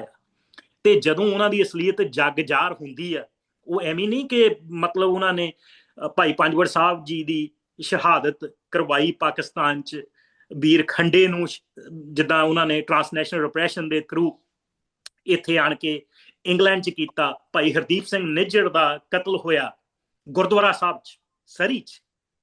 ਇੱਥੇ ਕੋਸ਼ਿਸ਼ ਕੀਤੀ ਉਹਨਾਂ ਨੇ ਅਮਰੀਕਾ 'ਚ ਵੀ ਇੱਥੇ ਖਤਮ ਕਰਨ ਦੀ। ਸੋ ਉਹਨਾਂ ਦੇ ਵਿੱਚ ਉਹ ਪੂਰੇ ਨੰਗੇ ਹੋ ਚੁੱਕੇ ਆ, ਪੂਰੀ ਦੁਨੀਆ ਦੇ ਵਿੱਚ ਬੇਪਰਦ ਹੋ ਚੁੱਕੇ ਆ ਕਿ ਉਹ ਕੀ ਉਹਨਾਂ ਦਾ ਅਸਲ ਕੀ ਕਰ ਰਹੀ ਭਾਰਤ ਸਰਕਾਰ, ਕੀ ਉਹ ਵਾਕਿਆ ਹੀ ਇੱਕ ਡੈਮੋਕ੍ਰੇਸੀ ਹੈ, ਕੀ ਵਾਕਿਆ ਹੀ ਉਹ ਰੂਲ ਆਫ ਲਾ ਫੋਲੋ ਕਰਦੇ ਆ। ਹੁਣ ਤੁਸੀਂ ਹੈਰਾਨ ਹੋਗੇ, ਕਿਸੇ ਨੇ ਸੋਚਿਆ ਸੀ ਕਿ ਇਹਨਾਂ ਭਾਈ ਹਰਦੀਪ ਸਿੰਘ ਨਿੱਜਰ ਨੂੰ ਕੈਨੇਡਾ ਦੀ ਪਾਰਲੀਮੈਂਟ ਦੇ ਵਿੱਚ ਸ਼ਰਧਾਂਜਲੀ ਮਿਲੂਗੀ? ਜੇ ਇਹਨਾਂ ਸ਼ਹੀਦਾਂ ਨੂੰ ਯੂਐਸ ਕਾਂਗਰਸ ਦੀ ਫਲੋਰ ਦੇ ਉੱਤੇ ਸ਼ਰਧਾਂਜਲੀ ਮਿਲਦੀ ਆ, ਇਹ ਦੂਜਾ ਕੇਸ ਆ ਸਿਰਫ। ਇਦੋਂ ਪਹਿਲਾਂ ਸਾਕਾ ਨਨਕਾਣਾ ਸਾਹਿਬ ਦੇ ਸ਼ਹੀਦਾਂ ਨੂੰ ਸ਼ਰਧਾਂਜਲੀ ਦਿੱਤੀ ਗਈ, 260 ਸ਼ਹੀਦਾਂ ਨੂੰ 2021 'ਚ, ਜਦੋਂ 100 ਸਾਲ ਹੋਏ ਸੀ ਸਾਕਾ ਨਨਕਾਣਾ ਸਾਹਿਬ ਦੇ। ਤੇ ਉਸ ਤੋਂ ਬਾਅਦ ਸਾਕਾ ਨਕੋਦਰ ਦੇ ਸ਼ਹੀਦਾਂ ਨੂੰ ਸ਼ਰਧਾਂਜਲੀ ਮਿਲੀ ਹੈ। ਇਸੇ ਤਰੀਕੇ ਨਾਲ ਜਿਹੜੀ ਅਸੈਂਬਲੀ ਆ ਇੱਥੇ ਦੀ ਸਾਡੀ, ਇਦੋਂ ਪਹਿਲਾਂ 1984 ਸਿੱਖ ਜੈਨੋਸਾਈਡ ਦਾ ਰੈਜ਼ੋਲੂਸ਼ਨ ਹੋਇਆ ਸੀ, ਉਸ ਤੋਂ ਬਾਅਦ ਸਾਕਾ ਨਕੋਦਰ ਦਾ ਰੈਜ਼ੋਲੂਸ਼ਨ ਹੋਇਆ। ਉਹ ਚਾਹੇ ਕਹਿਣ ਸਾਨੂੰ ਕੋਈ ਫਰਕ ਨਹੀਂ ਪੈਂਦਾ, ਪਰ ਜਿੰਨਾ ਫਰਕ ਇਹਦੇ ਨਾਲ ਪੈ ਰਿਹਾ, ਜਿੰਨੀਆਂ ਚੀਕਾਂ ਇਹਦੇ ਨਾਲ ਪੈ ਰਹੀਆਂ, ਇਹ ਤੁਸੀਂ ਆਉਣ ਵਾਲੇ ਸਮੇਂ 'ਚ ਦੇਖੋਗੇ ਵੀ ਇਹਦਾ ਕੀ ਅਸਰ ਹੁੰਦਾ। ਡੁੱਲਾ ਖੂਨ ਸ਼ਹੀਦਾਂ ਦਾ ਜੋ ਤਬਕਾ ਜਾਇਆ ਜਾ ਨਹੀਂ ਸਕਦਾ, ਦਬ ਸਕਦਾ ਹੈ ਕੋ ਹਮਾਲਾ, ਸਿੱਖ ਦਬਾਇਆ ਜਾ ਨਹੀਂ ਸਕਦਾ। ਉਹਨਾਂ ਨੂੰ ਸ਼ਾਇਦ ਭੁਲੇਖਾ ਸੀ ਕਿ ਇਹਨਾਂ ਦੇ ਰਿਕਾਰਡ ਅਸੀਂ ਗਾਇਬ ਕਰਾ ਦਾਂਗੇ, ਅਸੀਂ ਇਸ ਕੇਸ ਨੂੰ ਦੱਬ ਲਾਂਗੇ, ਅਸੀਂ ਇਹ ਕੇਸ ਨੂੰ ਲੋਕਾਂ ਤੱਕ ਨਹੀਂ ਪਹੁੰਚਣ ਦਵਾਂਗੇ। ਇਸ ਵੇਲੇ ਮੇਰਾ ਖਿਆਲ ਨਹੀਂ ਵੀ ਦੁਨੀਆ ਦਾ ਕੋਈ ਮੁਲਕ ਹੈਗਾ ਜਿੱਥੇ ਇਹਨਾਂ ਸ਼ਹੀਦਾਂ ਦੀ ਗੱਲਬਾਤ ਨਹੀਂ ਹੋ ਰਹੀ। ਸਰੀ ਦੇ ਵਿੱਚ ਇਹਨਾਂ ਦੀ ਸ਼ਹਾਦਤਾਂ ਮਨਾਈਆਂ ਗਈਆਂ, ਕੈਲਗਰੀ ਦੇ ਵਿੱਚ ਮਨਾਈਆਂ ਗਈਆਂ, ਟੋਰਾਂਟੋ ਦੇ ਵਿੱਚ ਮਨਾਈਆਂ ਗਈਆਂ, ਇੰਗਲੈਂਡ 'ਚ, ਯੂਰਪ 'ਚ, ਆਸਟ੍ਰੇਲੀਆ 'ਚ, ਪੰਜੇ ਗੁਰਦੁਆਰੇ ਜਿਹੜੇ ਮੇਨ ਆਪਣੇ ਹੈਗੇ ਆ ਪਾਕਿਸਤਾਨ 'ਚ, ਉੱਥੇ ਇਹਨਾਂ ਦੀ, ਚਾਹੇ ਉਹ ਕਰਤਾਰਪੁਰ ਸਾਹਿਬ ਹੋਵੇ, ਚਾਹੇ ਪੰਜਾ ਸਾਹਿਬ ਹੋਵੇ, ਚਾਹੇ ਨਨਕਾਣਾ ਸਾਹਿਬ ਹੋਵੇ, ਉੱਥੇ ਇਹਨਾਂ ਸ਼ਹੀਦਾਂ ਦਾ ਦਿਨ ਮਨਾਇਆ ਗਿਆ। ਸੋ ਪੂਰੀ ਦੁਨੀਆ ਦੇ ਵਿੱਚ ਅਸੀਂ ਜਿੱਥੇ ਕਿਤੇ ਵੀ ਦੱਸ ਸਕਦੇ ਹਾਂ, ਇਸ ਮਾਰਗ ਤੇ ਚੱਲਦੇ ਰਵਾਂਗੇ, ਕਿਉਂਕਿ ਸਾਨੂੰ ਸ਼ਹੀਦ ਜਸਵੰਤ ਸਿੰਘ ਖਾਲੜਾ ਦੀ ਸ਼ਹਾਦਤ ਤੋਂ ਇਹੀ ਰੋਸ਼ਨੀ ਮਿਲਦੀ ਹੈ ਕਿ ਇਹਨਾਂ ਚੀਜ਼ਾਂ ਨੂੰ ਅਸੀਂ ਡਾਕੂਮੈਂਟ ਕਰਨਾ, ਅਸੀਂ ਦੁਨੀਆ ਨੂੰ ਫੈਕਟਸ ਐਂਡ ਫਿਗਰਸ ਦੇਣੇ ਨੇ। ਤੇ ਤੁਸੀਂ ਦੇਖੋ ਵੀ ਇੰਡੀਆ 'ਚ ਉਹ ਖਾਲੜਾ ਸਾਹਿਬ ਦੀ ਮੂਵੀ ਰੋਕ ਸਕਦੇ ਨੇ, ਪਰ ਇੱਥੇ ਕੈਲੀਫੋਰਨੀਆ ਦੇ ਵਿੱਚ ਉਹਨਾਂ ਦੀ ਯਾਦ ਵਿੱਚ ਇੱਕ ਪਾਰਕ ਬਣਿਆ ਔਰ ਉਹਨਾਂ ਦੀ ਯਾਦ ਦੇ ਵਿੱਚ ਇੱਕ ਸਕੂਲ ਬਣ ਰਿਹਾ। ਕਿੱਥੇ ਕਿੱਥੇ ਰੋਕਣਗੇ ਸਾਨੂੰ, ਇਹ ਰੋਕ ਕੇ ਦੇਖ ਲੈਣ, ਅਸੀਂ ਪੂਰੀ ਦੁਨੀਆ 'ਚ ਇਹਨਾਂ ਨੂੰ ਬੇਪਰਤ ਕਰਾਂਗੇ। ਬਹੁਤ ਧੰਨਵਾਦ ਡਾਕਟਰ ਹਰਿੰਦਰ ਸਿੰਘ ਜੀ, ਤੁਸੀਂ ਇੱਕ ਸਾਖੀ ਦੇ ਰੂਪ ਦੇ ਵਿੱਚ ਇਹ ਸ਼ਹੀਦਾਂ ਦੀ ਗੱਲ ਜਿਹੜੀ ਆ ਉਹ ਸਾਡੇ ਦਰਸ਼ਕਾਂ ਨਾਲ ਸਾਂਝੀ ਕੀਤੀ ਆ। ਮਤਲਬ ਇਹ ਸਾਰੇ ਕੇਸ ਦੇ ਵਿੱਚੋਂ ਬੜੀਆਂ ਅਹਿਮ ਗੱਲਾਂ ਸਾਨੂੰ ਸਮਝਣ ਲਈ ਮਿਲ ਰਹੀਆਂ ਨੇ। ਜਿਵੇਂ ਡਾਕਟਰ ਸਾਹਿਬ ਹੋਰਾਂ ਨੇ ਸਾਰੀ ਗੱਲ ਦੱਸੀ ਕਿ ਕਿਵੇਂ ਮਤਲਬ ਟਾਰਗੇਟ ਕਿਲਿੰਗ ਸਿੱਖ ਨੌਜਵਾਨਾਂ ਦੀ, ਇਹ ਕੋਈ ਜਿਵੇਂ ਅੱਜ ਟਰਾਂਸਨੈਸ਼ਨਲ ਰਿਪਰੈਸ਼ਨ ਦੀ ਗੱਲ ਹੋ ਰਹੀ ਆ ਜਾਂ ਬਾਹਰਲੇ ਮੁਲਕਾਂ ਦੇ ਵਿੱਚ ਇਸ ਤਰੀਕੇ ਦੇ ਨਾਲ ਸਿੱਖਾਂ ਨੂੰ ਚੁਣ ਕੇ ਕਤਲ ਕੀਤਾ ਜਾ ਰਿਹਾ, ਇਹ ਨਵੀਂ ਗੱਲ ਨਹੀਂ ਆ। ਇਹ ਸਿੱਖਾਂ ਦੀ ਇਸ ਤਰੀਕੇ ਦੇ ਨਾਲ ਟਾਰਗੇਟ ਕਿਲਿੰਗ ਲੰਮੇ ਸਮੇਂ ਤੋਂ ਹੋ ਰਹੀ ਆ। ਜਿਵੇਂ ਇਜ਼ਹਾਰ ਆਲਮ, ਉਹਦੀ ਡੈਥ ਸਕੁਐਡ ਆਲਮ ਸੈਨਾ ਜਿਹੜੀ ਆ, ਕਿਵੇਂ ਉਹਦੇ ਜਿਹੜੇ ਚੁਣਿੰਦਾ ਸ਼ੂਟਰ ਸੀ ਪੁਲਿਸ ਦੀ ਵਰਦੀ ਦੇ ਵਿੱਚ, ਉਹ ਸਪੈਸ਼ਲੀ ਲਿਆਂਦੇ ਗਏ ਇਹਨਾਂ ਨੌਜਵਾਨਾਂ ਨੂੰ ਸ਼ਹੀਦ ਕਰਨ ਦੇ ਲਈ। ਤੇ ਉਸ ਤੋਂ ਬਾਅਦ ਕਿਵੇਂ ਉਹਨਾਂ ਨੌਜਵਾਨਾਂ ਦੀਆਂ ਜਿਹੜੀਆਂ ਮ੍ਰਿਤਕ ਦੇਹਾਂ ਸੀ ਉਹਨਾਂ ਦੀ ਬੇਅਦਬੀ ਕੀਤੀ ਗਈ। ਤੇ ਉਸ ਤੋਂ ਅਗਲਾ ਜਿਹੜਾ ਬੜਾ ਸਮਝਣ ਲਈ ਜ਼ਰੂਰੀ ਆ ਕਿ ਜਿਹੜੇ ਲੋਕ ਵਾਰ-ਵਾਰ ਪੰਜਾਬ ਦੇ ਵਿੱਚ ਜਿਹੜੇ ਸਿੱਖਾਂ ਦੇ ਇਮੋਸ਼ਨ ਨੇ ਉਹਨਾਂ ਨਾਲ ਪਲੇ ਕਰਕੇ ਤੇ ਸੱਤਾ ਹੰਢਾਉਂਦੇ ਨੇ, ਉਹ ਕਿੰਨੇ ਦਹਾਕੇ ਦੇਖੋ ਤੁਸੀਂ, ਕਿੰਨੇ ਚਿਹਰੇ ਦੇਖੋ ਜਿਹੜੇ ਕਿ ਇਹ ਸਾਰਾ ਸਿੱਖਾਂ ਦੇ ਇਮੋਸ਼ਨ ਨੂੰ ਯੂਜ਼ ਕਰਕੇ ਤੇ ਸੱਤਾ ਹੰਢਾ ਕੇ ਪੈਸਾ ਕਮਾ ਕੇ ਪੰਜਾਬ ਨੂੰ ਲੁੱਟ ਖਸੁੱਟ ਕੇ ਪਿਛਲੇ ਕਤਲਾਂ ਦੀ ਜਸਟਿਸ ਦੀ ਗੱਲ ਕਰਕੇ ਸੱਤਾ ਚਾਹੇ ਤੇ ਅੱਗੇ ਨਵੇਂ ਕਤਲ ਹੋਰ ਕਰਕੇ ਚਲੇ ਗਏ। ਵੀ ਕਿੰਨੀ ਲੰਮੀ ਇਹ ਕਹਾਣੀ ਆ, ਇਹ ਦਾਸਤਾਨ ਆ। ਤਾਂ ਅੱਜ ਸਿੱਖਾਂ ਨੂੰ ਇਹ ਸਾਰੀਆਂ ਚੀਜ਼ਾਂ ਜਿਹੜੀਆਂ ਆ ਉਹ ਤੋਂ ਇਹ ਸਮਝਣ ਦੀ ਲੋੜ ਆ ਕਿ ਜਿਹੜਾ ਜਸਟਿਸ ਆ, ਜਿਹੜਾ ਇਨਸਾਫ ਆ, ਉਹ ਜਦੋਂ ਤੱਕ ਸਿਆਸੀ ਤਾਕਤ ਸੱਤਾ ਆਪਣੇ ਹੱਥ 'ਚ ਨਹੀਂ ਆਉਂਦੀ ਉਦੋਂ ਤੱਕ ਤੁਹਾਨੂੰ ਜਸਟਿਸ ਕਿਤੋਂ ਨਹੀਂ ਮਿਲ ਸਕਦਾ। ਤੇ ਸਿੱਖਾਂ ਨੂੰ ਇਹੀ ਗੁਰੂ ਦਾ ਹੁਕਮ ਆ ਕਿ ਇਸੇ ਕਰਕੇ ਗੁਰੂ ਸਾਹਿਬ ਨੇ ਜਿਹੜੀ ਤਾਕਤ ਆ ਉਹ ਸਿੱਖਾਂ ਨੂੰ ਕਿਰਪਾਨ ਦੇ ਰੂਪ ਦੇ ਵਿੱਚ ਆਪਣੇ ਹੱਥ 'ਚ ਰੱਖਣ ਦਾ ਹੁਕਮ ਦਿੱਤਾ। ਤੇ ਸਿੱਖਾਂ ਨੇ ਉਸ ਹੁਕਮ ਤੇ ਚੱਲਦਿਆਂ ਇੱਕ ਵੱਡਾ ਇਤਿਹਾਸ ਸਿਰਜਿਆ। ਤੇ ਅੱਜ ਜਿਹੜੀ ਸੱਤਾ ਆ ਜਾਂ ਜਿਸ ਤਰੀਕੇ ਦੇ ਸਟੇਟ ਨੈਰੇਟਿਵ ਸਿੱਖ ਸਾਈਕੀ ਦੇ ਨਾਲ, ਸਿੱਖ ਮਨਾਂ ਦੇ ਨਾਲ ਖੇਡਣ ਦੀ ਕੋਸ਼ਿਸ਼ ਕਰ ਰਹੇ ਆ, ਉਹਨਾਂ ਤੋਂ ਸਿੱਖਾਂ ਨੂੰ ਸੁਚੇਤ ਹੋਣਾ ਚਾਹੀਦਾ। ਸਿੱਖਾਂ ਨੂੰ ਸਮਝਣਾ ਚਾਹੀਦਾ ਕਿ ਉਹਨਾਂ ਨੂੰ ਕਤਲ ਕਿਸ ਗੱਲ ਕਰਕੇ ਕੀਤਾ ਜਾ ਰਿਹਾ ਤੇ ਕਿਵੇਂ ਕੀਤਾ ਜਾ ਰਿਹਾ, ਤੇ ਅੱਗੇ ਫਿਰ ਉਹਨਾਂ ਕਤਲਾਂ ਦੇ ਉੱਤੇ ਸਿੱਖ ਇਮੋਸ਼ਨਸ ਦਾ ਸ਼ੋਸ਼ਣ ਕਿੱਦਾਂ ਕੀਤਾ ਜਾ ਰਿਹਾ। ਤਾਂ ਇਹਨਾਂ ਸਾਰੀਆਂ ਗੱਲਾਂ ਨੂੰ ਅਸੀਂ ਸਮਝੀਏ। ਤੇ TV 84 ਦੀ ਇਹ ਕੋਸ਼ਿਸ਼ ਆ ਕਿ ਜਿਹੜਾ ਪੰਥ ਪੰਜਾਬ ਦੀ ਗੱਲ ਆ ਉਹ ਸਹੀ ਤਰੀਕੇ ਦੇ ਨਾਲ, ਸਹੀ ਨੈਰੇਟਿਵ ਦੇ ਨਾਲ ਤੁਹਾਡੇ ਅੱਗੇ ਅਸੀਂ ਲੈ ਕੇ ਆਈਏ। ਤੇ ਅਸੀਂ ਉਹ ਲਗਾਤਾਰ ਕੋਸ਼ਿਸ਼ ਕਰ ਰਹੇ ਹਾਂ ਤੇ ਆਸ ਕਰਦੇ ਹਾਂ ਕਿ ਤੁਹਾਨੂੰ ਸਾਡੀ ਗੱਲਬਾਤ, ਸਾਡੇ ਪ੍ਰੋਗਰਾਮ ਜ਼ਰੂਰ ਵਧੀਆ ਲੱਗਦੇ ਹੋਣਗੇ।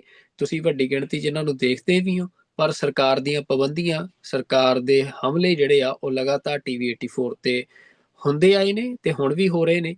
ਤਾਂ ਸਾਨੂੰ ਤੁਹਾਡੀ ਸਪੋਰਟ ਦੀ ਲੋੜ ਆ। ਤੁਸੀਂ ਇਹ ਸਾਰੀ ਗੱਲਬਾਤ ਆ ਜਾਂ ਹੋਰ ਸਾਡੇ ਜਿੰਨੇ ਪ੍ਰੋਗਰਾਮ ਸ਼ੋਜ਼ ਨੇ ਉਹਨਾਂ ਨੂੰ ਹੋਰ ਸਿੱਖਾਂ ਤੱਕ ਫੋਰਵਰਡ ਕਰੋ, ਉਹਨਾਂ ਨੂੰ ਪਹੁੰਚਾਓ ਤਾਂ ਕਿ ਜਿਹੜਾ ਸਹੀ ਨੈਰੇਟਿਵ ਆ, ਹੱਕ ਸੱਚ ਦੀ ਗੱਲ ਆ, ਹਰ ਸਿੱਖ ਤੱਕ ਪਹੁੰਚ ਸਕੇ। ਤੇ ਹੋਰ ਵੀ ਜਿਹੜੇ ਲੋਕ ਸਿੱਖਾਂ ਬਾਰੇ ਜਾਣਨਾ ਚਾਹੁੰਦੇ ਆ ਉਹਨਾਂ ਤੱਕ ਸਿੱਖਾਂ ਬਾਰੇ ਸਹੀ ਜਾਣਕਾਰੀ ਜਿਹੜੀ ਆ ਉਹ ਪਹੁੰਚ ਸਕੇ। ਤੇ ਅੱਜ ਦੇ ਸਾਡੇ ਪ੍ਰੋਗਰਾਮ ਦੇ ਵਿੱਚ ਇੰਨਾ ਹੀ। ਡਾਕਟਰ ਹਰਿੰਦਰ ਸਿੰਘ ਜੀ, ਤੁਹਾਡਾ ਇੱਕ ਵਾਰ ਫੇਰ ਤੋਂ ਧੰਨਵਾਦ ਤੇ ਸਾਡੇ ਨਾਲ ਜੁੜੇ ਸਾਰੇ ਦਰਸ਼ਕਾਂ ਦਾ ਵੀ ਬਹੁਤ ਧੰਨਵਾਦ। ਤੇ ਅਗਲੇ ਪ੍ਰੋਗਰਾਮ ਦੇ ਵਿੱਚ ਕਿਸੇ ਹੋਰ ਮਹਿਮਾਨ ਦੇ ਨਾਲ ਕਿਸੇ ਹੋਰ ਨਵੇਂ ਮੁੱਦੇ ਤੇ ਤੁਹਾਡੇ ਅੱਗੇ ਹਾਜ਼ਰ ਹੋਵਾਂਗੇ। ਉਦੋਂ ਤੱਕ ਰੱਬ ਰਾਖਾ ਜੀ। ਵਾਹਿਗੁਰੂ ਜੀ ਕਾ ਖਾਲਸਾ, ਵਾਹਿਗੁਰੂ ਜੀ ਕੀ ਫਤਿਹ।